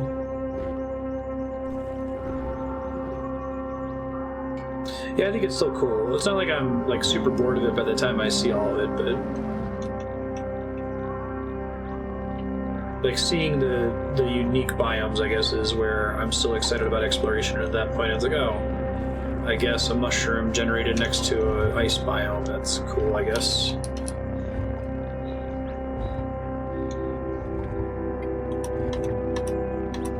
Yeah. I think it depends on the player. Like, there are some players that are super into the exploration side of it. When we were doing reviews for a while, I included exploration as a kind of a target audience. Players that are particularly interested in that. You know, where you want to define your own narrative. You want to be like, oh man, in this world I was in, there was this dwarf king and he died because too many cats filled his room and he suffocated. Isn't that awesome?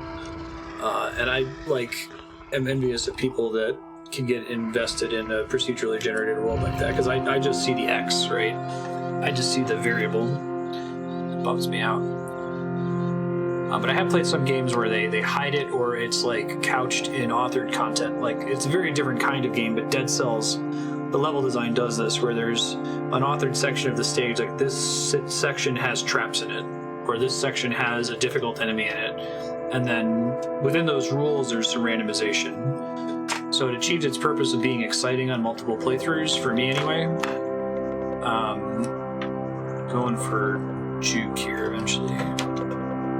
Yes, please. Gives me a hurdle for free. No penalty to DV when you sprint. Okay.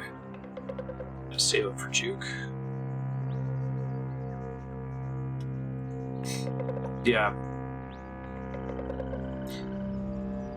Me too, Walter. I think that's a good way to think of it. It's not that there's one approach that's right or wrong. You can think of just every gamer on the like sandboxes on one side of the spectrum and authored content is on the other side, and some gamers really prefer one or the other. I remember PAX like 2011 or 2012 or something. It wasn't very long after Minecraft came out. And it was this panel with a bunch of famous games writers. So like Tim Schafer was there, and I forget his name, Eric Wolpaw, the guy that wrote Portal 2. And like 4 people went up to the mic to ask these questions, like, how do you write compelling stories in this new, brave new world of procedural generation where players write their own stories? And there's, I don't know what to tell you. We don't. Like, we're not really making the same product. It's not really competitive.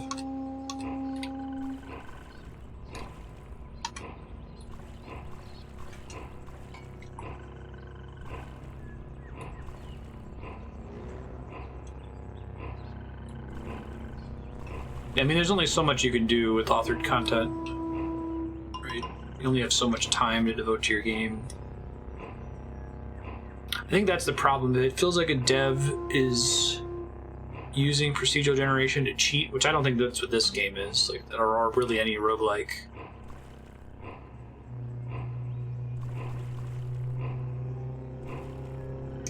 played this game, I think it's like called Cloudberry Kingdom or something, and it's a procedurally generated platformer. And if I recall correctly, the way that it worked was that it would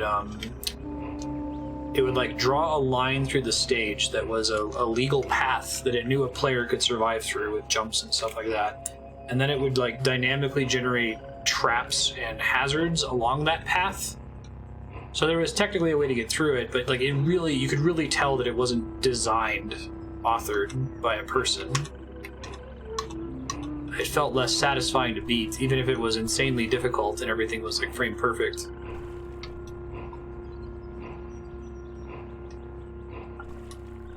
Yeah. No, I'm a big roguelites are one of my favorite genres of all time.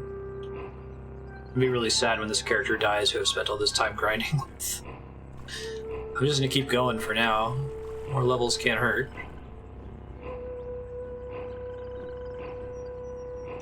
The scanner is a big deal, I feel like. I should keep trying to get that.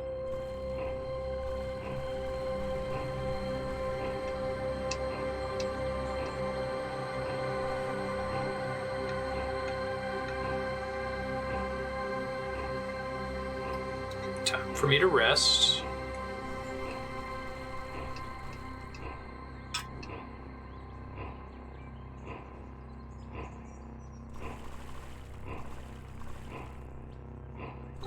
Did I just run out of torches?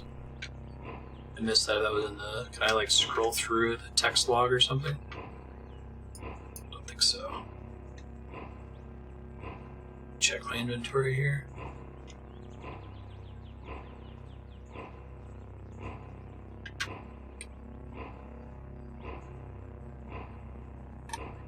Torch, mostly burnt. Oh, and I'm hungry now. Okay. Make camp. Cook. Whip up a meal. Stamped cumin, boundless glow pad leaf, inch of brineweed, curious sesame seed. That sounds less gross than the last two things we made. Sated. You see the matrix of the procedure generation too fast. Yeah. I think it depends on the game. Oh, am I starting like a brush fire right now? Ha! That's interesting. Cool.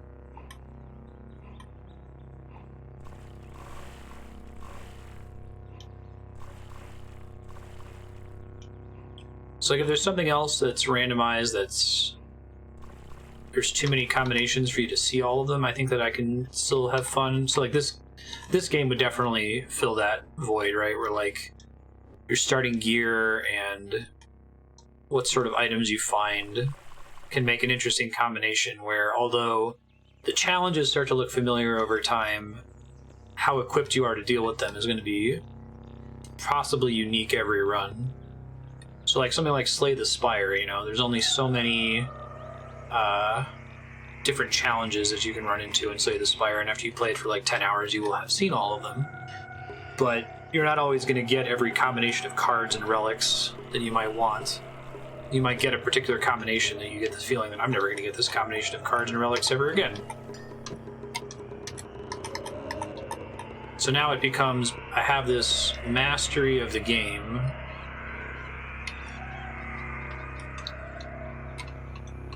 Like, I recognize all of these challenges that I've seen before. I bet having this card would be really good for fighting this boss. That sort of thing.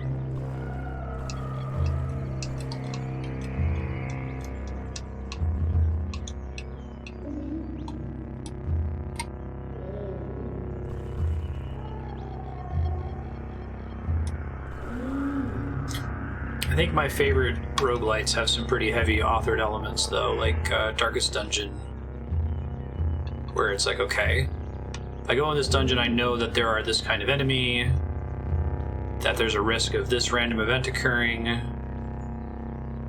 these are the status effects I should expect, the boss is going to be this, and it's going to have this behavior.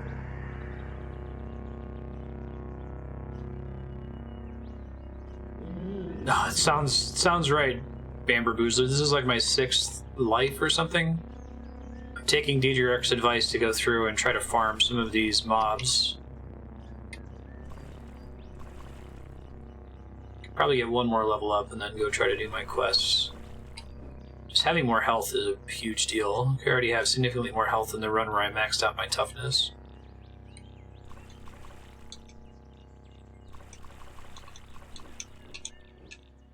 Also, slowing down the time steps once I get into combat seems to be helpful. That scares the shit out of me every time that happens. Like, oh my god, did I just die? No. I think I got some ability points too. I should make sure to spend those. We're gonna get juke, but I have to keep saving them. Okay. Let's do all even numbers, which is unfortunate.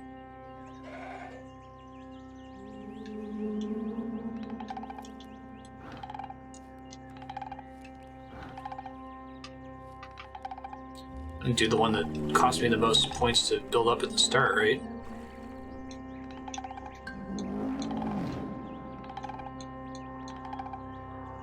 I do like the on-screen effects, like the critical hit text, like blowing up out of your character and scrolling down. That's really cool looking.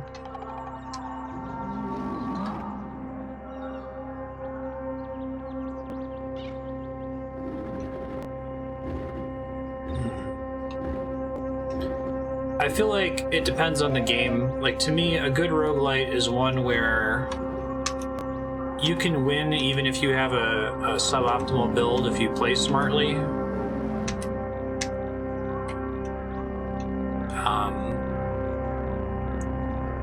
It's not just driven by what you find, but finding good stuff can let you get away with being riskier, for example.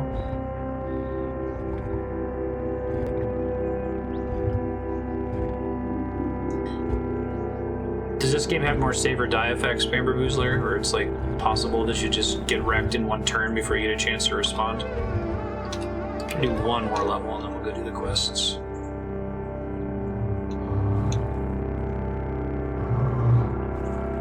Yeah, I think that's fair. Poker, it's a good comparison. It was like, remember we were playing Dicey Dungeons and Andrea, my wife, sat down and she was like, why would you even want to play this game? It's just random. And it's like, but that's the beauty of it. It's not. I mean, it is, but it's randomness that you can completely plan around, like poker. Definitely things that can kill you instantly. Yeah. I got killed earlier because a purple monster spawned in a cave. Stumble upon some flattened remains. Where?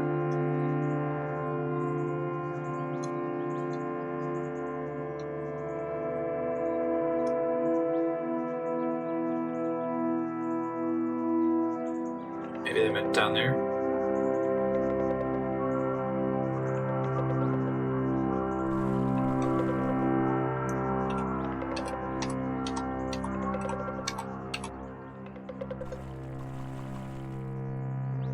Oh wow, there's a bunch of stuff in here. Holy crap. Black robes, scaled nullworm skull, weird artifact broken. Carbide short sword. Wire strand. Camel bladder. Seems only 5 pounds. What's up with that? Find remains of a vainglorious humanoid.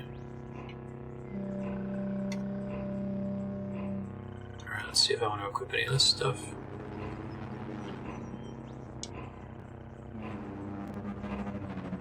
Carbide short sword. 1d3 plus 1. Okay, I think that my existing one was actually better. Let's see what else I got here now. Nullworm skull. It's plus 1 dodge. Oh no, plus 1 armor, even better. Frowning moon mask. Albino monkey braid. Cloth robe.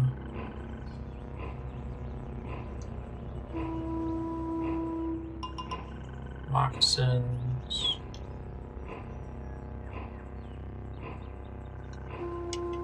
Yeah, but the stats are worse though, right? It just still has 5 penetration, 1d6 damage versus 5 penetration, 1d3 plus 1. So this is like 2 to 4 damage, and that's 1 to 6. I'd rather have the more consistent one.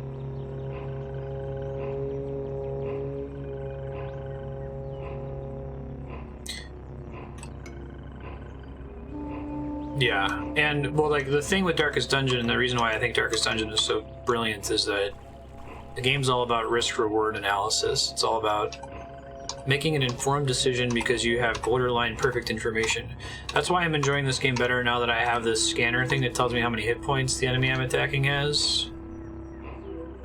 Like the fact that you have nearly perfect information in a game like Slay the Spire, or a game like Darkest Dungeon, is that it's a puzzle to solve, and the randomness is like you making a risk assessment. Sometimes you go for the Hail Mary, sometimes you run away because it's the smartest thing to do, you know?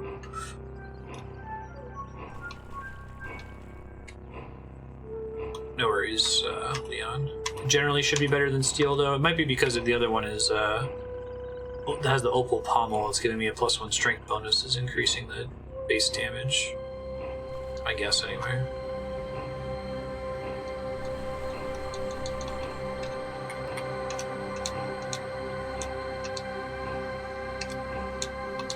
More than 3 encounters in Shin Megami Tensei. Right?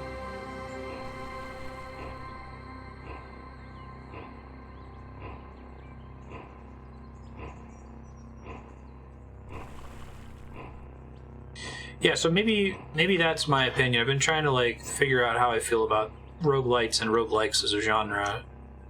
I think the more information they give you, the more informed of a decision you can make. That's more important to me than the amount of RNG that's in the game, if that makes sense. So like Dicey Dungeons is right up my alley because you can see your enemy's deck. You know, you can plan out just about everything.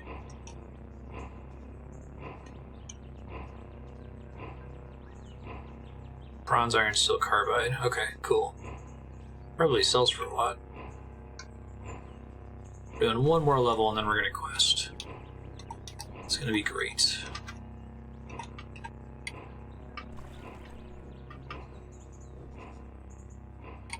I'll drop some sap, nice. That's G to get sap.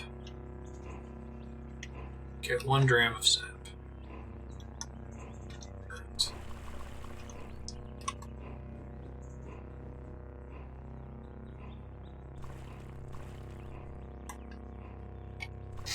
Yeah, in Dicey Dungeons, if you click on the top of the screen, you can see all the possible cards they can have. So you don't know which ones they're going to use, because the cards are going to use depend on what dice they get. But, you can make an informed decision and go like, oh, he's got like a 30% chance for this thing to happen, so maybe I should heal. Damascus.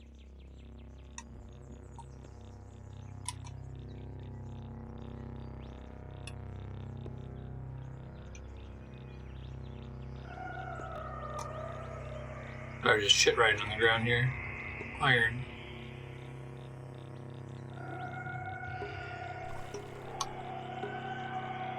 Bark armor. Just chillin'. Staff. Cloth overalls.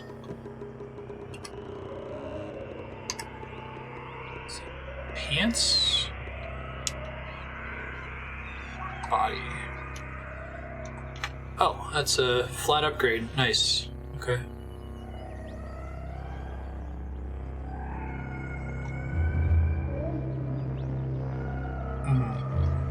It turns out there's a lot of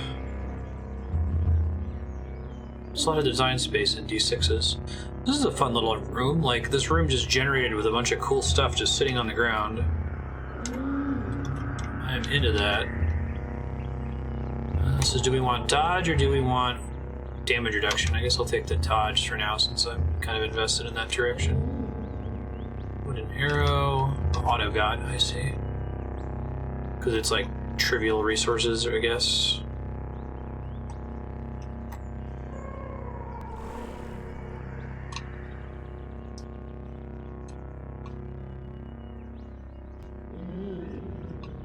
See if I can figure out what these like flying creatures are.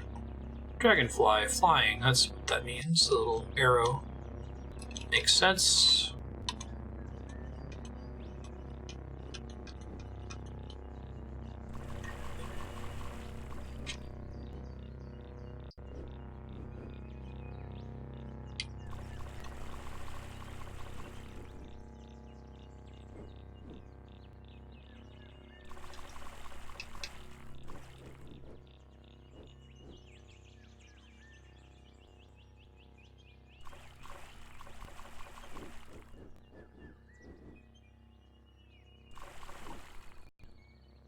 I'm swimming.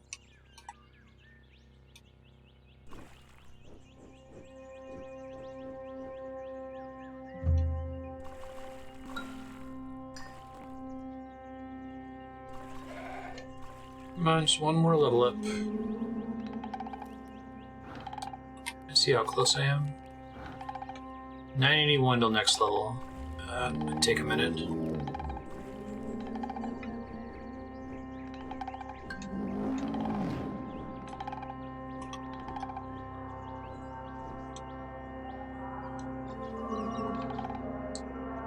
Let's make camp.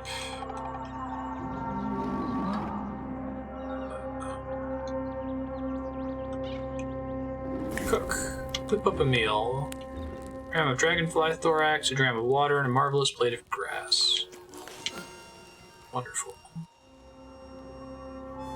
So I wonder if that's actually... So it seems like that's always been based on things I've killed recently, even though I'm not actually picking stuff up. So there must be some, like, flavorful off-screen, like, minor looting of random junk or something. Whoa, this is new. This is the Salt Desert. Okay, I don't think we want to be in the Salt Desert. It seems bad.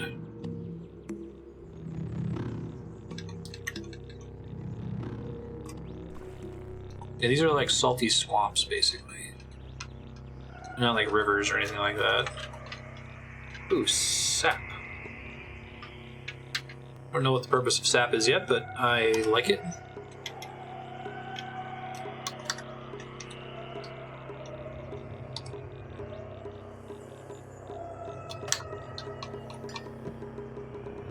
We shall find out soon enough.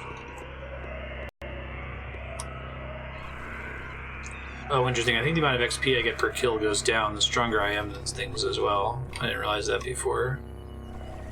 Yeah, these guys are only given 12 apiece now. Alright, I'm not going to get another level up then. I'll go ahead and go to the dungeon and try to do the quest. Be very sad when this character dies.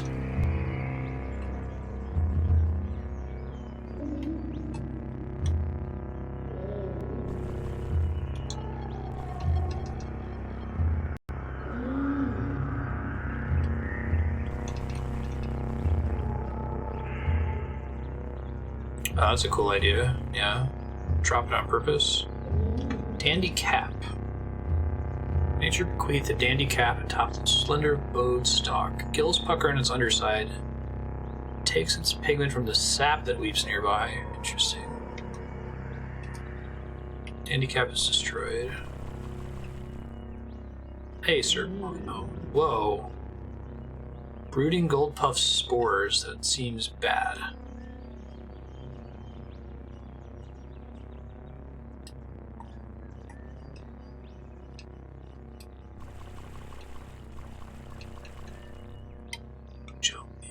Oh, cool. Location's natural features. Yeah, you write stuff in your book, but it's temporary. You slip on the gel. Oh, that's interesting. Pool of 6 grams of gel.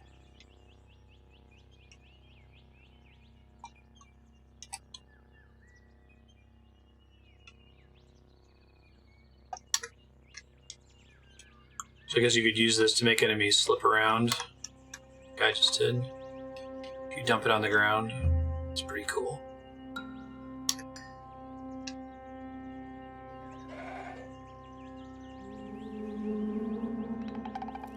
Fungus gives no indication of understanding. Live and drink, Mr. Fungus.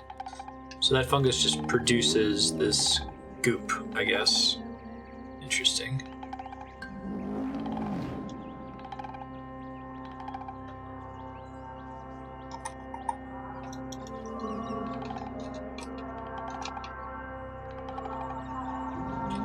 So now it's probably time for me to go to the wolf map. Oh, it's a snapjaw. Woven tunic. Comparable to my current armor, I think. Beaded bracelets. Oh, it's a random chest. That's cool. Furs. Slender short bow. Weighs less than normal. Oh, cool.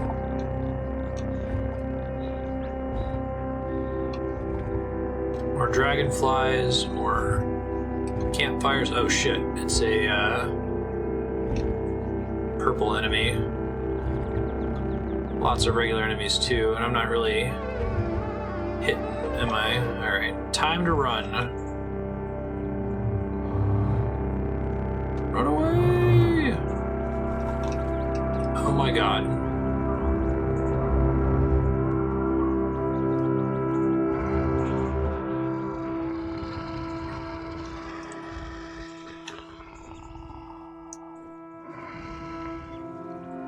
Lead through the snapshot for its armor.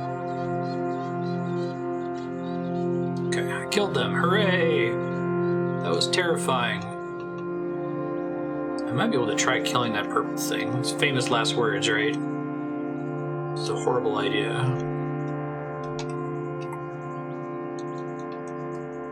I just didn't try because it had a million allies with it.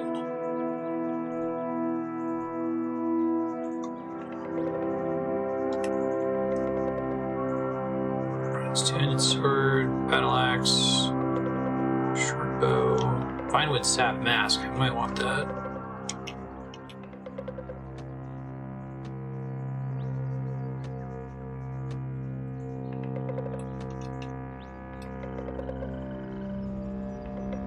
There's the boss. I'm trying to kill the other ads first. The boss is somewhat slow. You miss 11 versus 14. At least it tells you the numbers. Oh god, she has 158 health.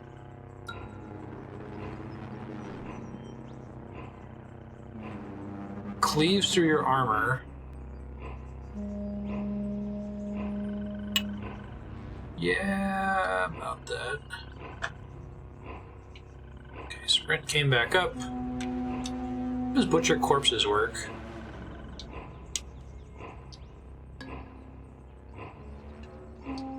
Running, running, running. Not prepared to fight her. At least not yet.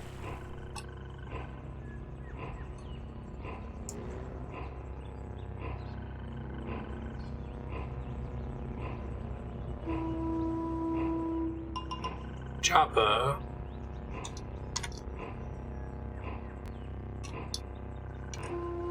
Here we go. Alright, well now I'm back here.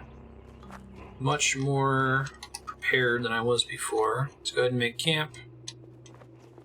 A meal. A potent gunsmith's left hand, a dash of dogthorn, and a blade of grass.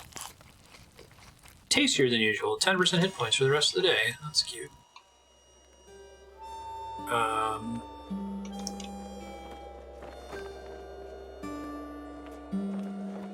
Cats don't like Mehmet. Our reputation with them is now worse.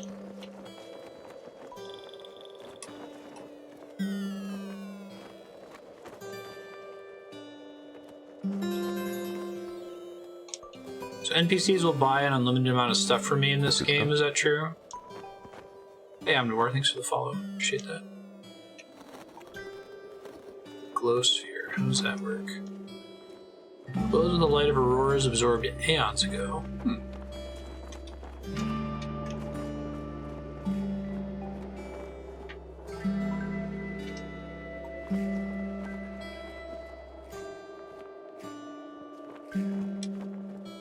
These books I start with are actually worth a decent amount of money. Not super clear on how they work, but...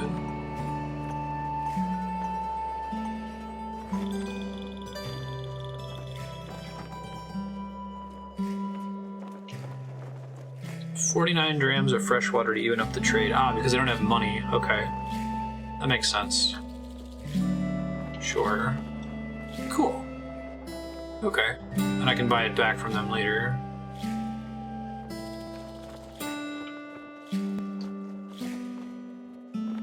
So where's my water? Okay, here we go.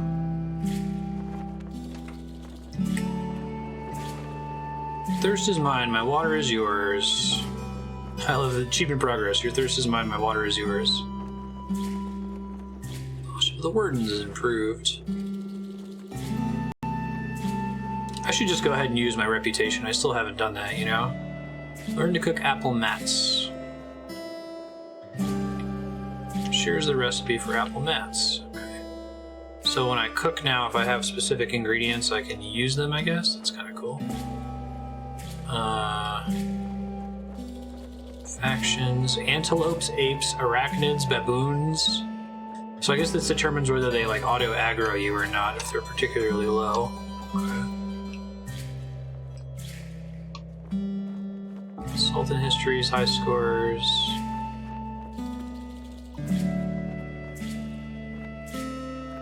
Skills and powers. I think I have to do camping to see the thing I just got.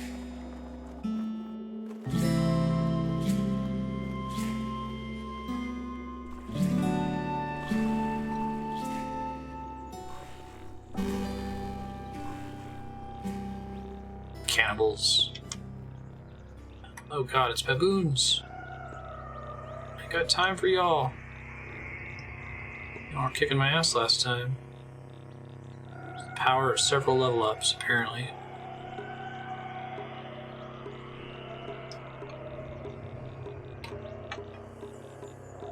Baboon is dead.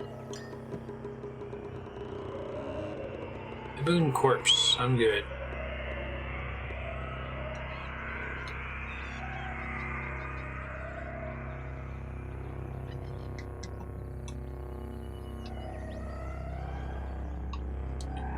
Where's that staircase? I'm gonna do this quest finally.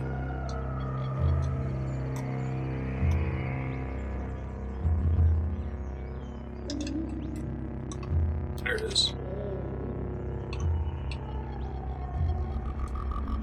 Jilted lover.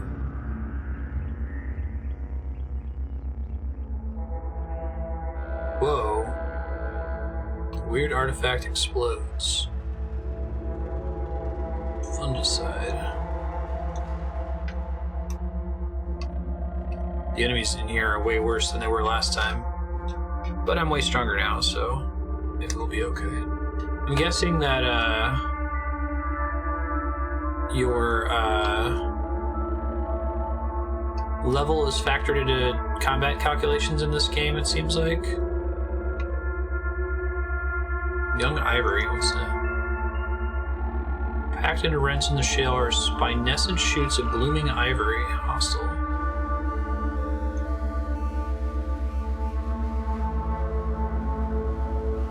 Oh, I'm damaging the boulder, okay.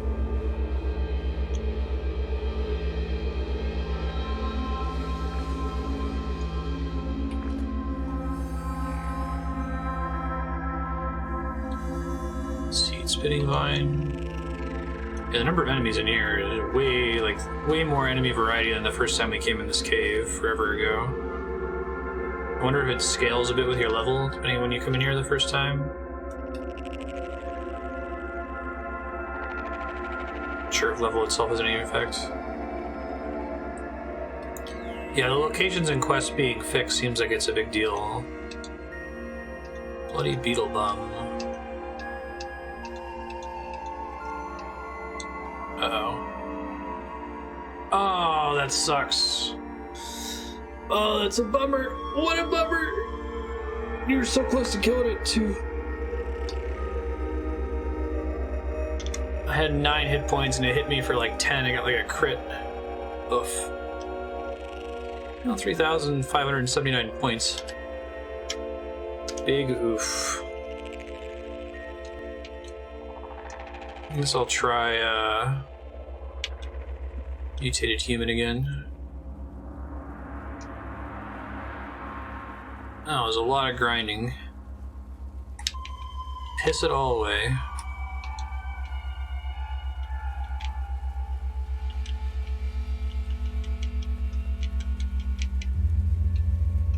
Get a pretty good setup of starting gear too.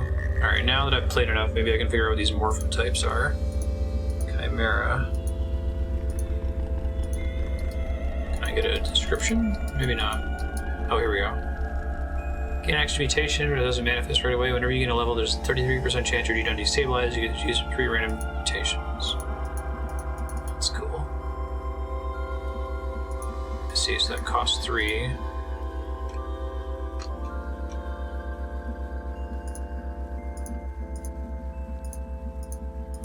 Oh, but I don't know what Esper and Chimera do.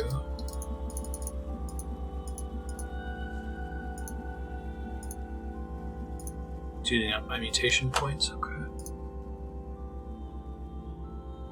Camber armor. Plus 400 reputation with tortoises. I'll try going for defensive boosts, why not?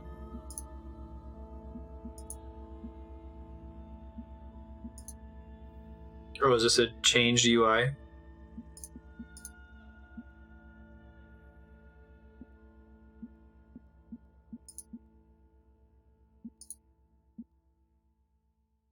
%20 chance on melee attack to gore your opponent.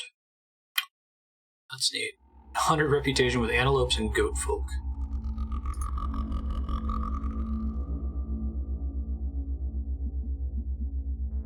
Extra set of arms. Oh, that sounds good. No wonder it costs 4 points, yeah. You have an extra set of legs. 8 move speed, 6% carry capacity. Severed limbs regenerate over time. Okay, so if I choose to take defects, then I get more points. That makes sense. Generate hit points at 1/5 the usual rate in daylight. Ouch. Pour water on yourself rather than drinking it to quench your thirst. Acquire more water than use fuel. Extra reputation with frogs. Analgesia. You can only determine your general state of health and not your number of hit points. That's fun design space. This makes more sense now that I've played the game a bit. Quills? Is it like a thorns? Sort of.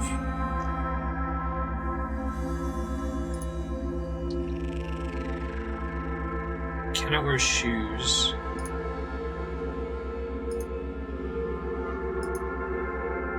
Takes much longer than you to stop bleeding. I'm gonna try it. Why not?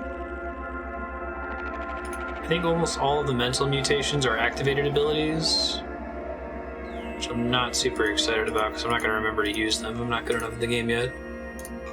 We're into passes. Wings.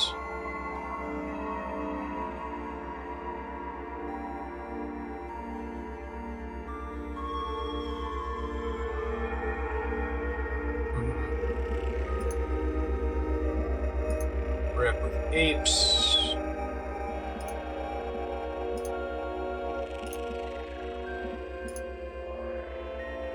While spinning, you leave webs in your wake as you move. That's cool.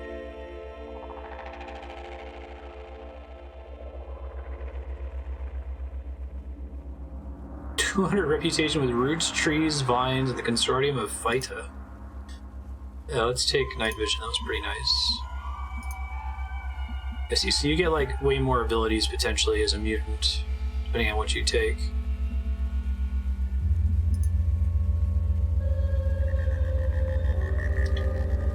I'm gonna try the burrowing claws. My character is gonna look like fucking crazy. The Arcanaut again was pretty good last time. Water wine farmer. Starts with access to the farmers markets. Starts with the recycling suit. Umula Shwushram. Let's call it custom mutant. Oops. I tried two heads a bit earlier. That was my first character.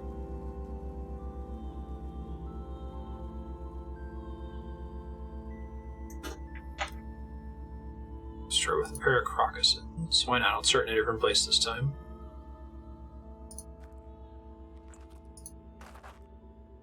This looks very similar to Joppa. Did it just happen to start me in Joppa?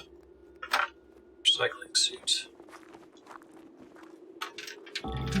Suit is made of extremely durable, rubbery, dark material. It's lined with small pouches to slowly filter water. The suit collects from your sweaty, overworked body. That's pretty neat.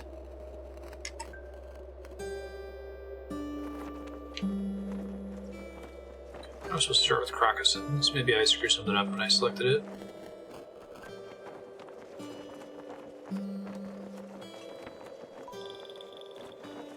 Piety compels you to deliver your sacred relics to the priests of the 6-day stilts.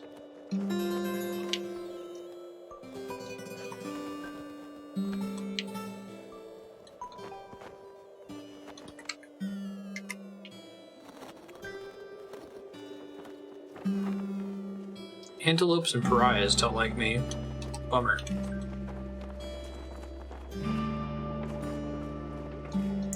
I wonder why it put me here instead of a random town. It didn't give me the Crocusins either. Maybe I selected the wrong thing on accident.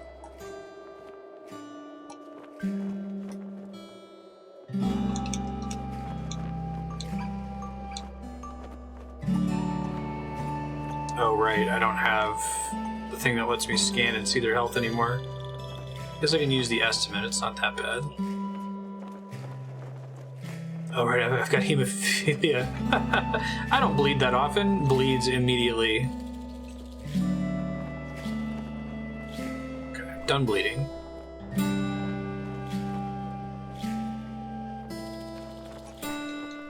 So they give diminished XP as you kill more of them, I guess. You will be in trouble if you ever run into an antelope pariah. What's this guy's deal?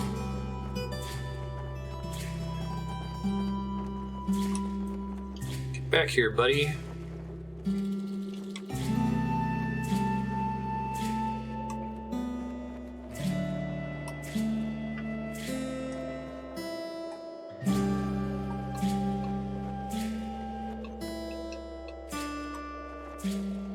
You sprinting too?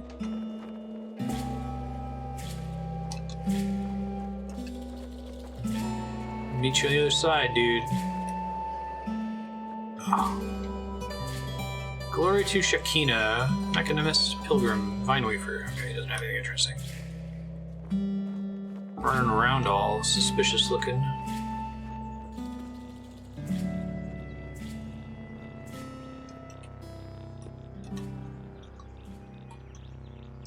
Try to just stick to the fish. They get the same amount of XP as the glow pads, and they're way easier to kill.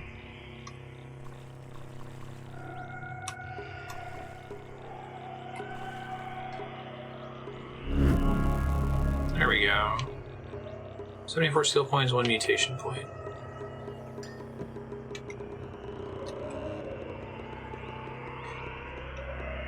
Skills...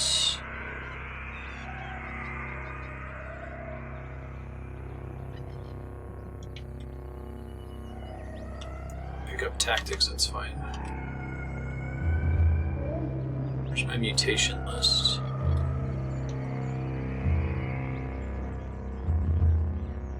Buy a new random mutation for 4 MP. I see, I have to save up for it.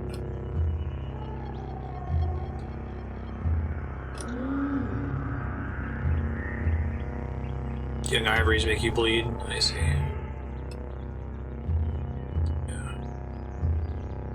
They just have too many hit points for the XP that they give. For sure.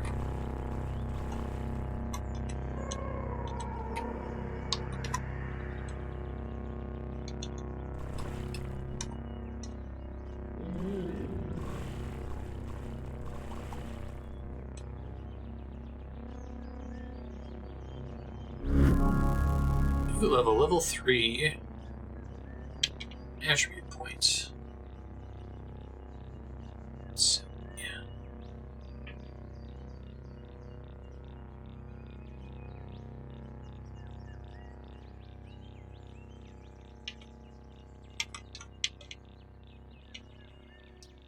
Oh, I didn't realize you could level up individual mutations. That's cool.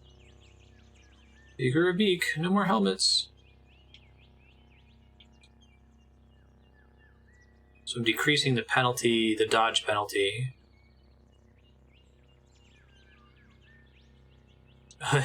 Chance of becoming immobilized when knocked prone, because I'm like a turtle person, right? So you get knocked on your back, I get it.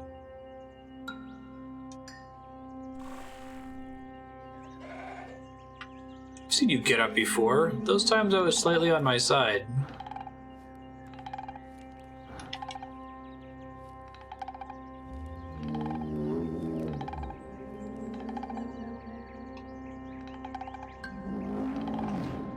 The singleton tree. Harvest a witchwood bark. Hey, Crystal, thanks for the follow. Outskirts of Red Rock. Here we go. Oh, lizards.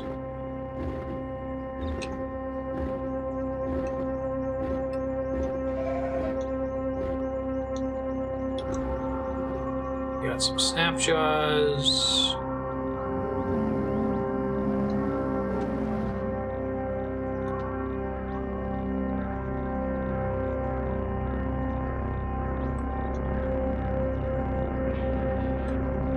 What is it, Praetorian? No, I've played this for about 2 hours and 27 minutes. I'm still pretty new to it.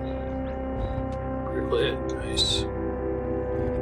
Short bow, woven tunic.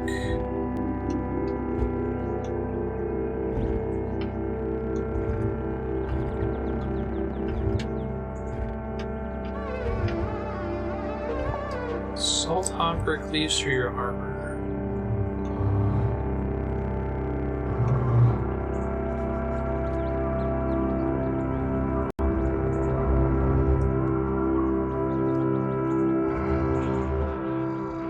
I'm in trouble. I was just using I did several rounds with the Truekin, I think they're called. It wasn't doing too hot. Yeah, I'm enjoying it so far. I think it counts as an awesome game.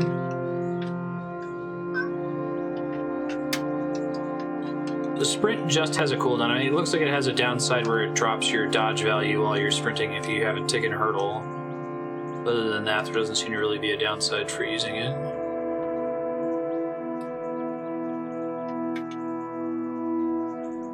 Can I tell on the map where Red Rock is? Hold on.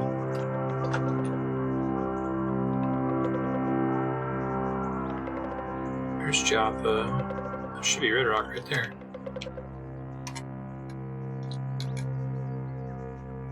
Okay, I must have gotten confused earlier. Try this quest for like the 9th time.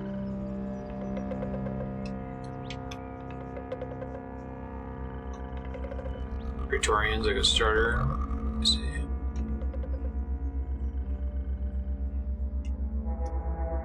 Dreadroot.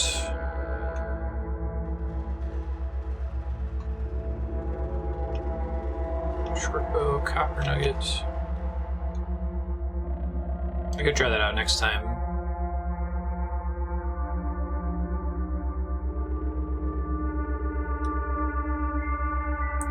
Sturdy leather armor.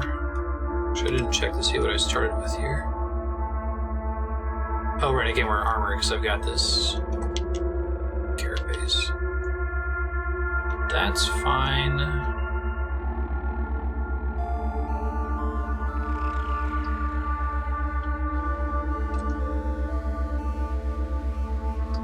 Not loaded with yet. So I can figure out how burrowing works.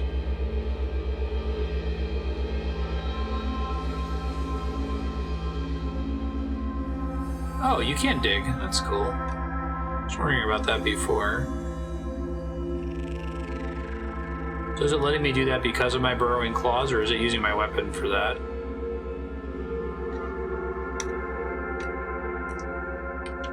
Jewel-encrusted club.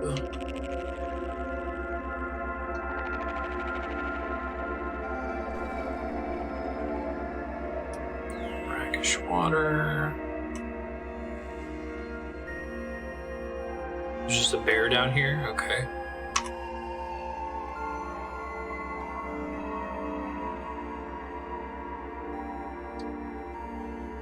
Bloody bear was bleeding very briefly. Okay. Situation with this bear ain't great.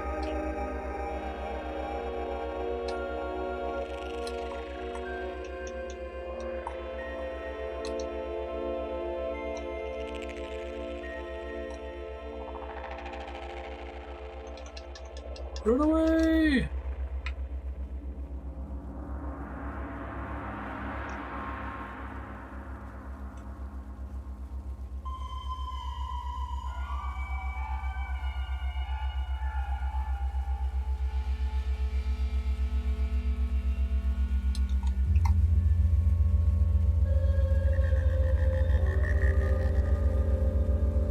Where I came in from?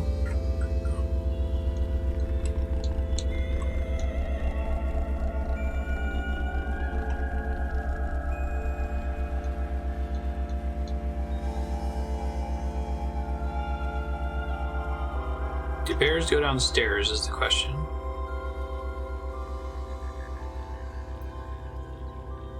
That bear doesn't. Hey, Sornus, how you doing?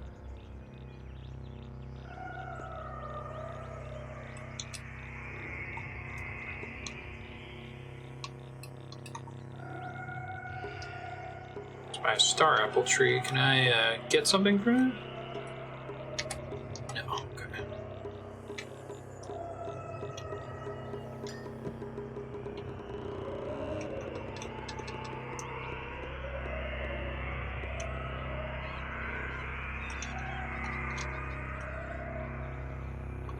Should I go back down? Oh, I'm attacking the bear through the stairs? Are you serious? Hostiles nearby. I'm hitting the bear, apparently.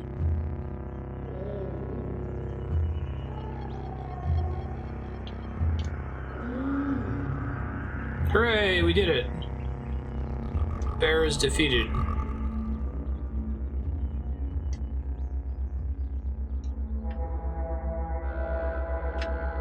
Weird couple of months.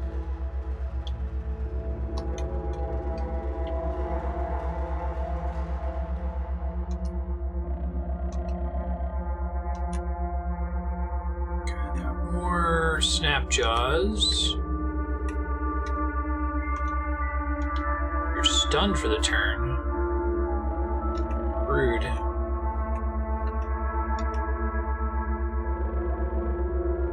This guy's hitting me pretty hard.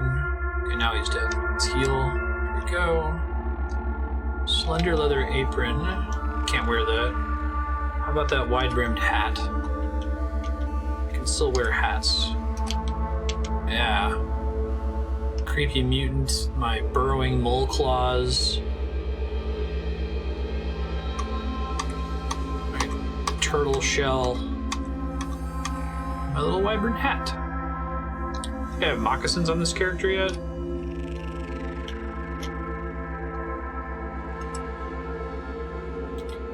Do not. They give me no stat boost though. So they're garbage. More snap jaws.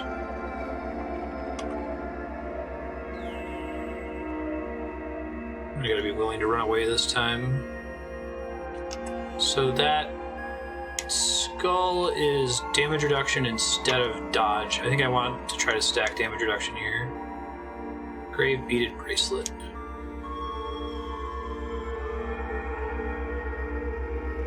Wide brim hat, claws wielding increase. Yeah. What the hell is this thing? Giant centipede. A python-sized arthropod.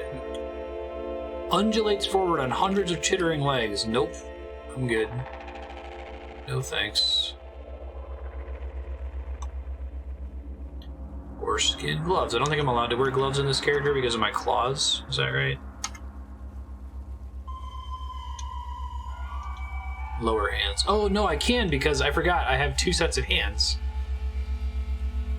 So what's the deal with the red armor value on there? Is it I can only benefit from one of them or something?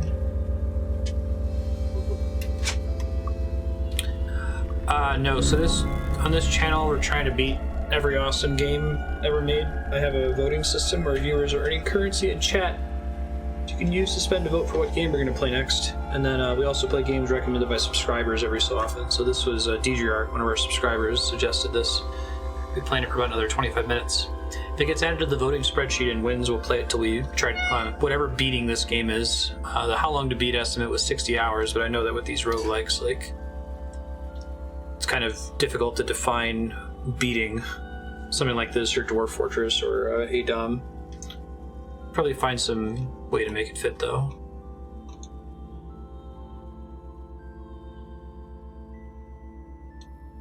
I like being able to dig now. It's kind of new for me. You're famished. So let's make camp. Cook. We've done about 4 hours of Dwarf Fortress. It is on the voting spreadsheet. If you go to marstead.com, you can see all the games on there and the chat command you can enter to vote for stuff. I liked the few hours I played of Dwarf Fortress already. I'm excited to play more of it. I'll probably have to go back and watch the entire 4-hour VOD to remember what the hell I was doing. The game has like one of the most intense learning curves I've ever seen in a game. This giant centipede does not want to die.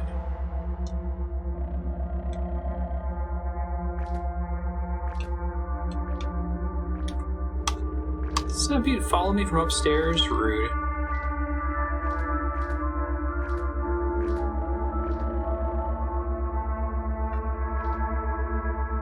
Menus of menus. I think there's an enormous amount of value to gain from it because it's so obtuse, right? If you're willing to put in the work. Oh, please don't let me die from bleeding. I managed to live somehow. Jilted lover to the southwest. Is that what this vine thing is? Oh, okay.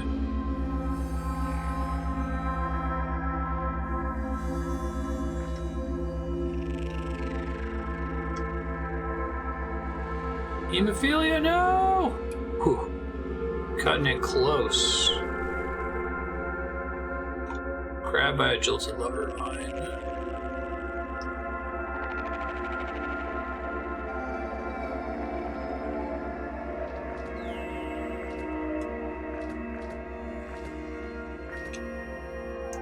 Do you folks mostly follow this game in particular, or this genre? Find the critters.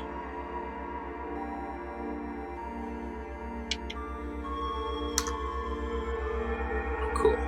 That's neat. Now, is it a boss because it's purple? Gershling.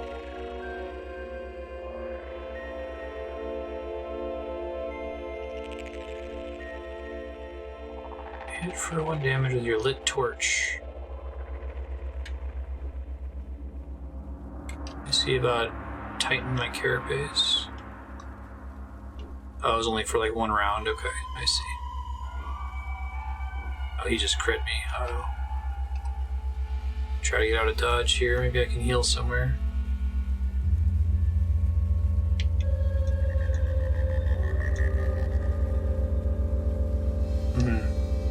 Yeah, we've played 3 or 4 hours of ADOM so far. It's a cool genre. I'm used to, at this point I'm pretty used to, like, gentler roguelites that have some sort of permanent progression system, but I can see the merit in one where your progression is just, like, the knowledge that you gain from playing it more, right? I think it's still fine. Now it's injured, okay. Well, maybe if I can kite it for a bit, I have a chance.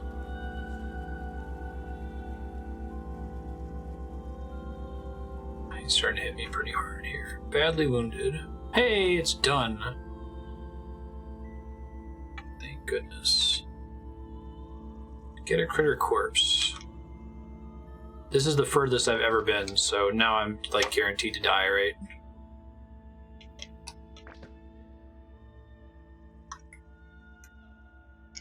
The stairs, killed centipede.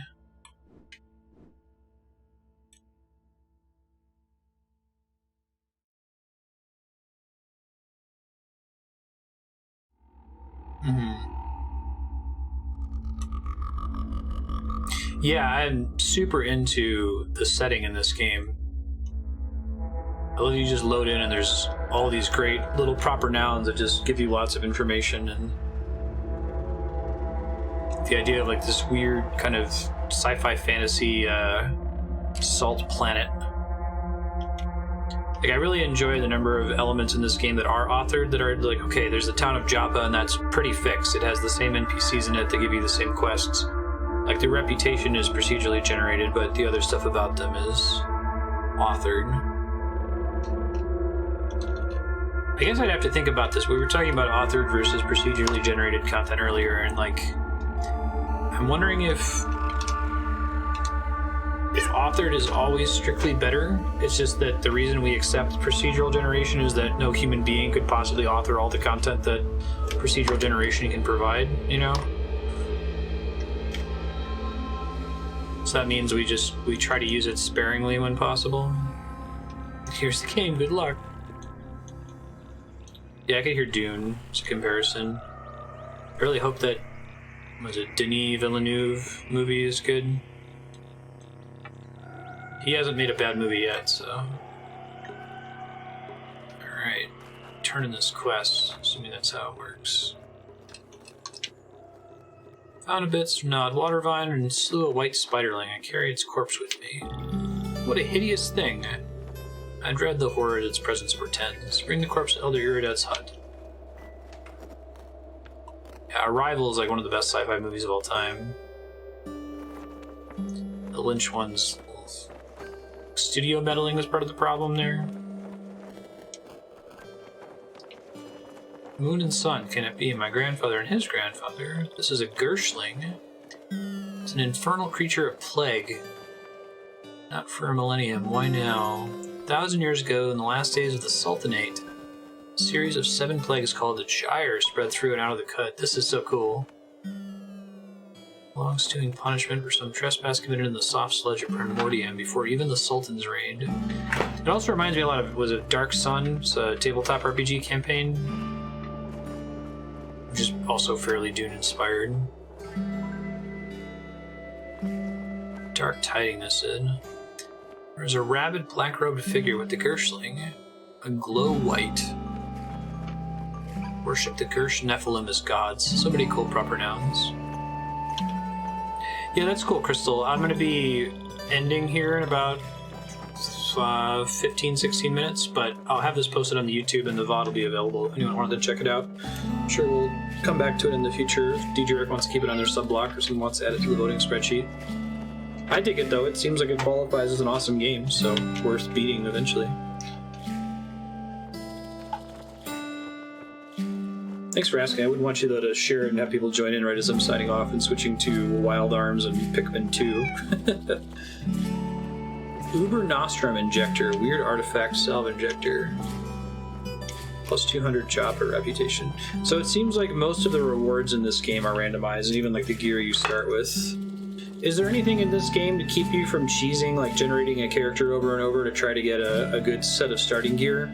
Because I think that gear generates separately from the seed for your character, right? Like, you make your build and then you load in the game and it just gives you stuff independent of... Like, if you went and reloaded that same character, it wouldn't give you the same gear over and over, I don't think. Artifacts are a thing that have to be identified, I guess? Make some progress understanding the bloody rifle. Oh. That's what Examine does. Fix it spray foam. Surgeon Hedgeman's warning. Do not use unhuman hearts. Cool.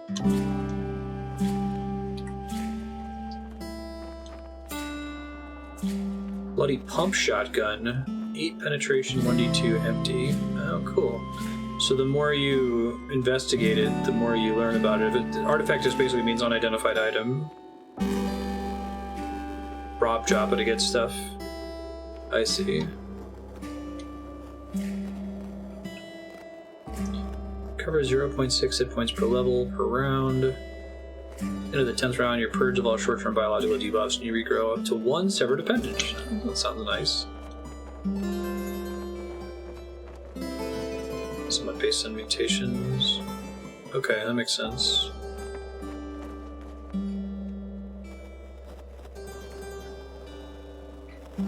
but I could start getting instantly killed by assault hoppers. Yeah, so it's not worth doing the grind necessarily. Like, I wonder if that's something that roguelikes should try to achieve with their game design. If it's a good idea to find some in-game way to disincentivize scumming like that. Like, Slay the Spire has a mechanic where as long as you make it to the boss, the next run that you start with like an extra artifact or a relic or something. Which is imperfect, but it's kind of like moving in that direction.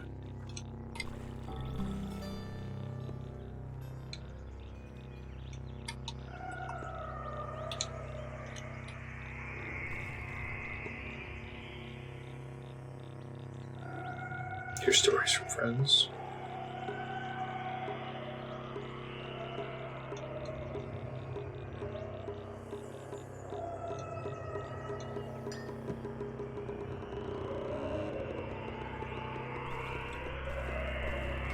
It's a tough call. It's one of those things where it's like, you know, it doesn't really cost you anything other than time to fish for a good starting setup. So at that point, like, do you want to just let the player choose a starting gear loadout? But there's so many things that can be included in your loadout when you start out that I think that would be almost silly to let you just pick it. Burrowing claws cracked. Oh, by this crocodile. Alright, level 5. Let me see if I can actually spend some of these skill points here. Been saving them for too long. Keep pumping this up. Reduce that dodge penalty.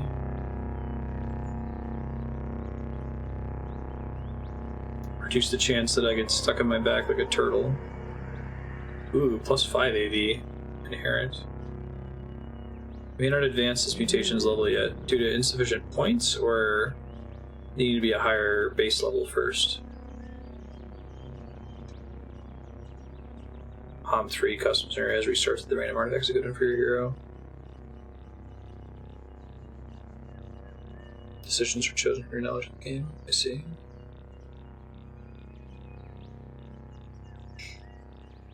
You can quickly jump to level 11 to 12. Yeah, I think it's fun to stumble on that kind of thing for time. Oh, we got a ton of skill points. Awesome. Oh, I don't have 21 agility in this character. Womp womp. Oopsie doopsie. Do want calloused. Okay, so I have to save up another like 54, so one more level up. Can't cheese it too bad. Oh, okay. I didn't realize that. I thought it was like a really crazy amount of different starting gears you could get.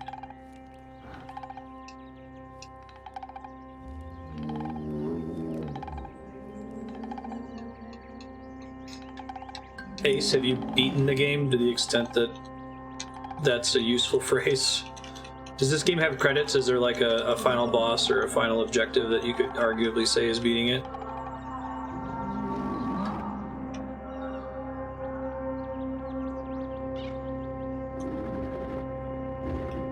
Was digging worth it? Try to look here. Salt Hopper.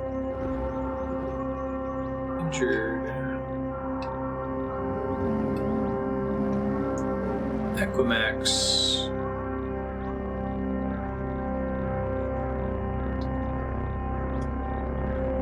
Pretty birds here too. Glow Crow.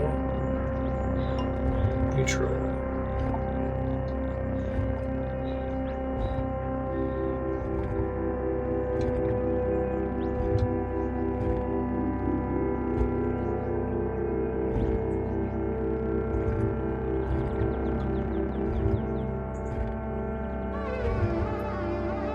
Except from your canteen.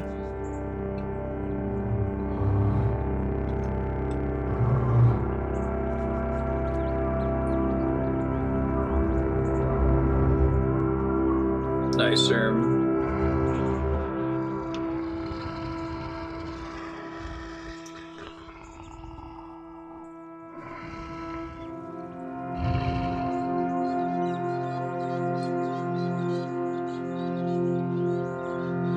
South Overalls Club. Someone out there is fighting.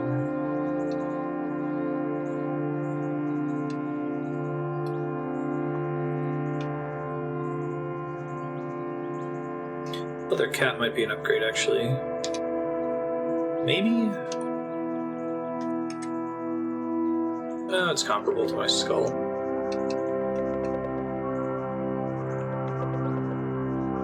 What is this thing?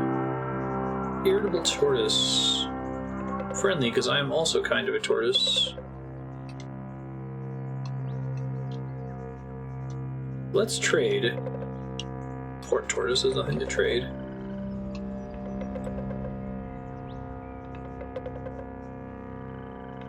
Games we're good at, and the ones we particularly enjoy playing aren't always the same. No, that's right.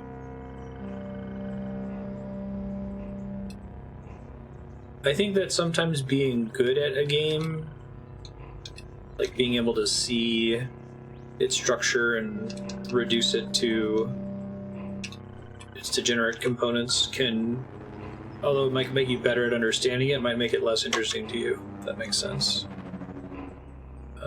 Get quilted shawl. -1 dodge on that guy, no good.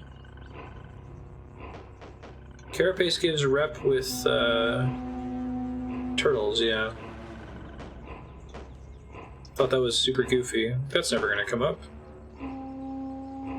Snapjaw shotgunner.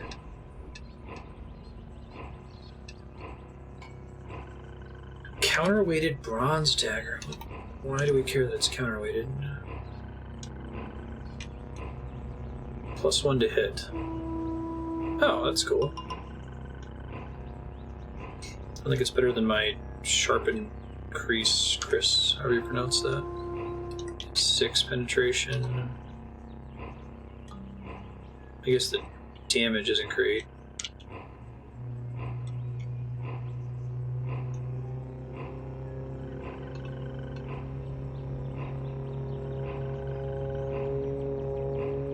Lots of birds. Friendly doggo. Okay, so it highlights hostile stuff in red. That's good to know. Boar.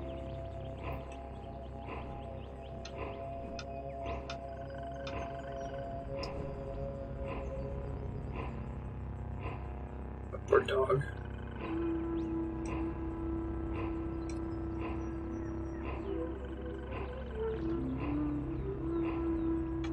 Auto got the pump shotgun. I think it gave me the slugs for the pump shotgun, didn't it? Or did it give me the... Oh no, I guess you're right. No shit. Okay.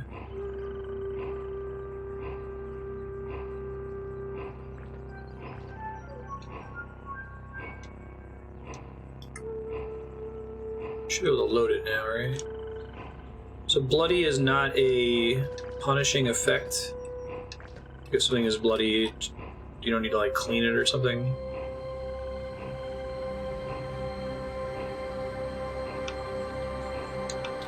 Just like a flavor thing. That's a hell of a zone.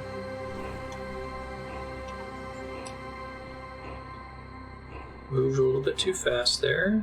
Not dead though, everything's fine, everything's good.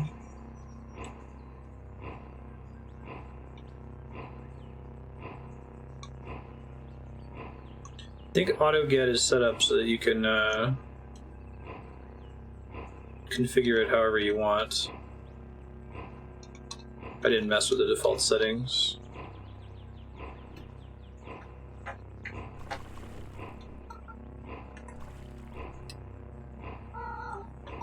Hey Ben, you so hungry?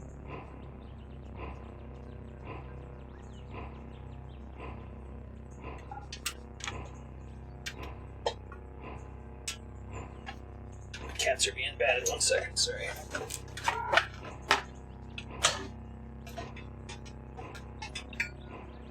What are you doing, Ben?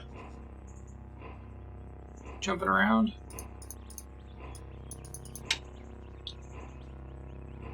Knock the switch over, then. Why are you the way that you choose to be?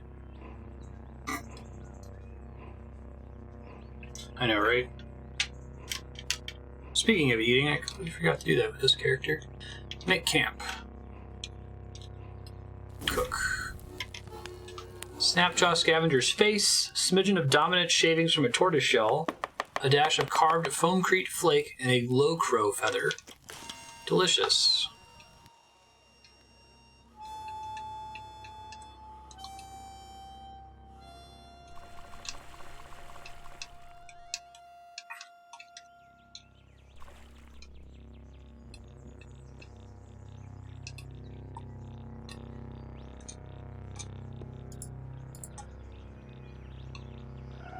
Oh god. I think we just established that this thing is scary. Salt hopper. Begin sprinting.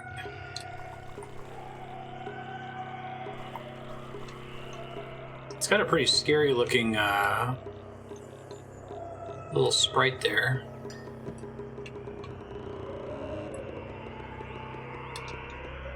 Run away! Oh, I'm super dead, aren't I? Oh, not good. Very incredibly not good. I think I may have lost it though.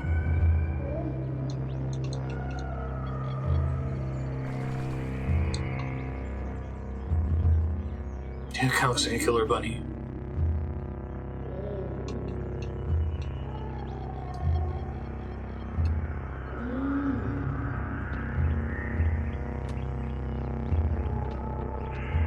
What the fuck was that?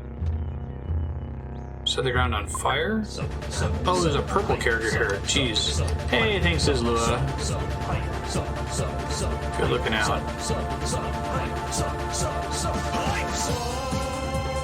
It's like a bug. Mantis.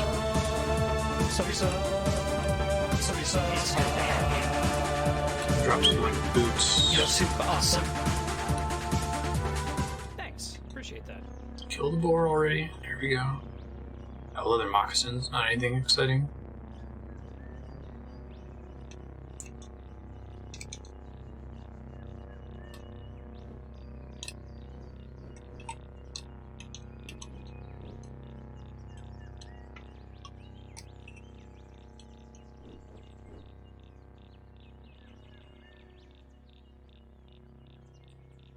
Cute picture of that bunny mantis. Pretty spooky.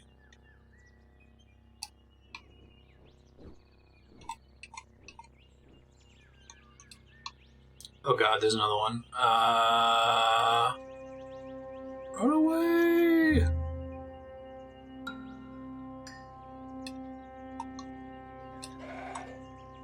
So how is running away handled? Is it like they're able to lose track of you when you're off screen, or do enemies not care about screens in this game?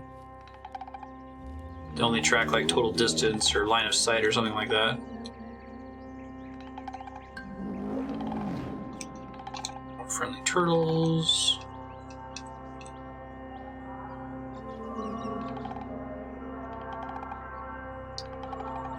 Where the hell are we?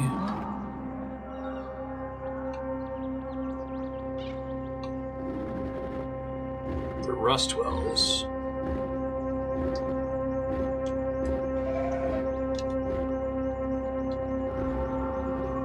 Alright, that puts us at time. Let me kill this last Snapjaw here. Hopefully I don't die while I try to do it. Let's see. There's a lot of Snapjaws in this room. Jeez. Okay, everything's fine, nothing is ruined. Future Marstead, if you're watching this VOD, pretty much just use the numpad. I is inventory, E is equipment, X is your character sheet. This one's pretty straightforward. It doesn't have a bunch of crazy hotkeys you have to remember, and a lot of stuff is context sensitive, so you should be good to go. Take a break. We switch to the next subblock game today is Wild Arms, followed by Pikmin 2. Give me a second to get those set up. If you're here for Caves of Could, I do like this game. If someone adds it to our voting spreadsheet or it gets added on someone else's subblock, we will definitely play it again. I am interested in seeing more of it because it's very cool. This and ADOM are both really, really way up my alley. Just have to figure out what the beat condition is for the game. It might, like with Dwarf Fortress, we're just avoiding a beat condition. We're just saying play it for 40 hours. And whatever you do in 40 hours, we'll call that beating it. That seems like enough Dwarf Fortress.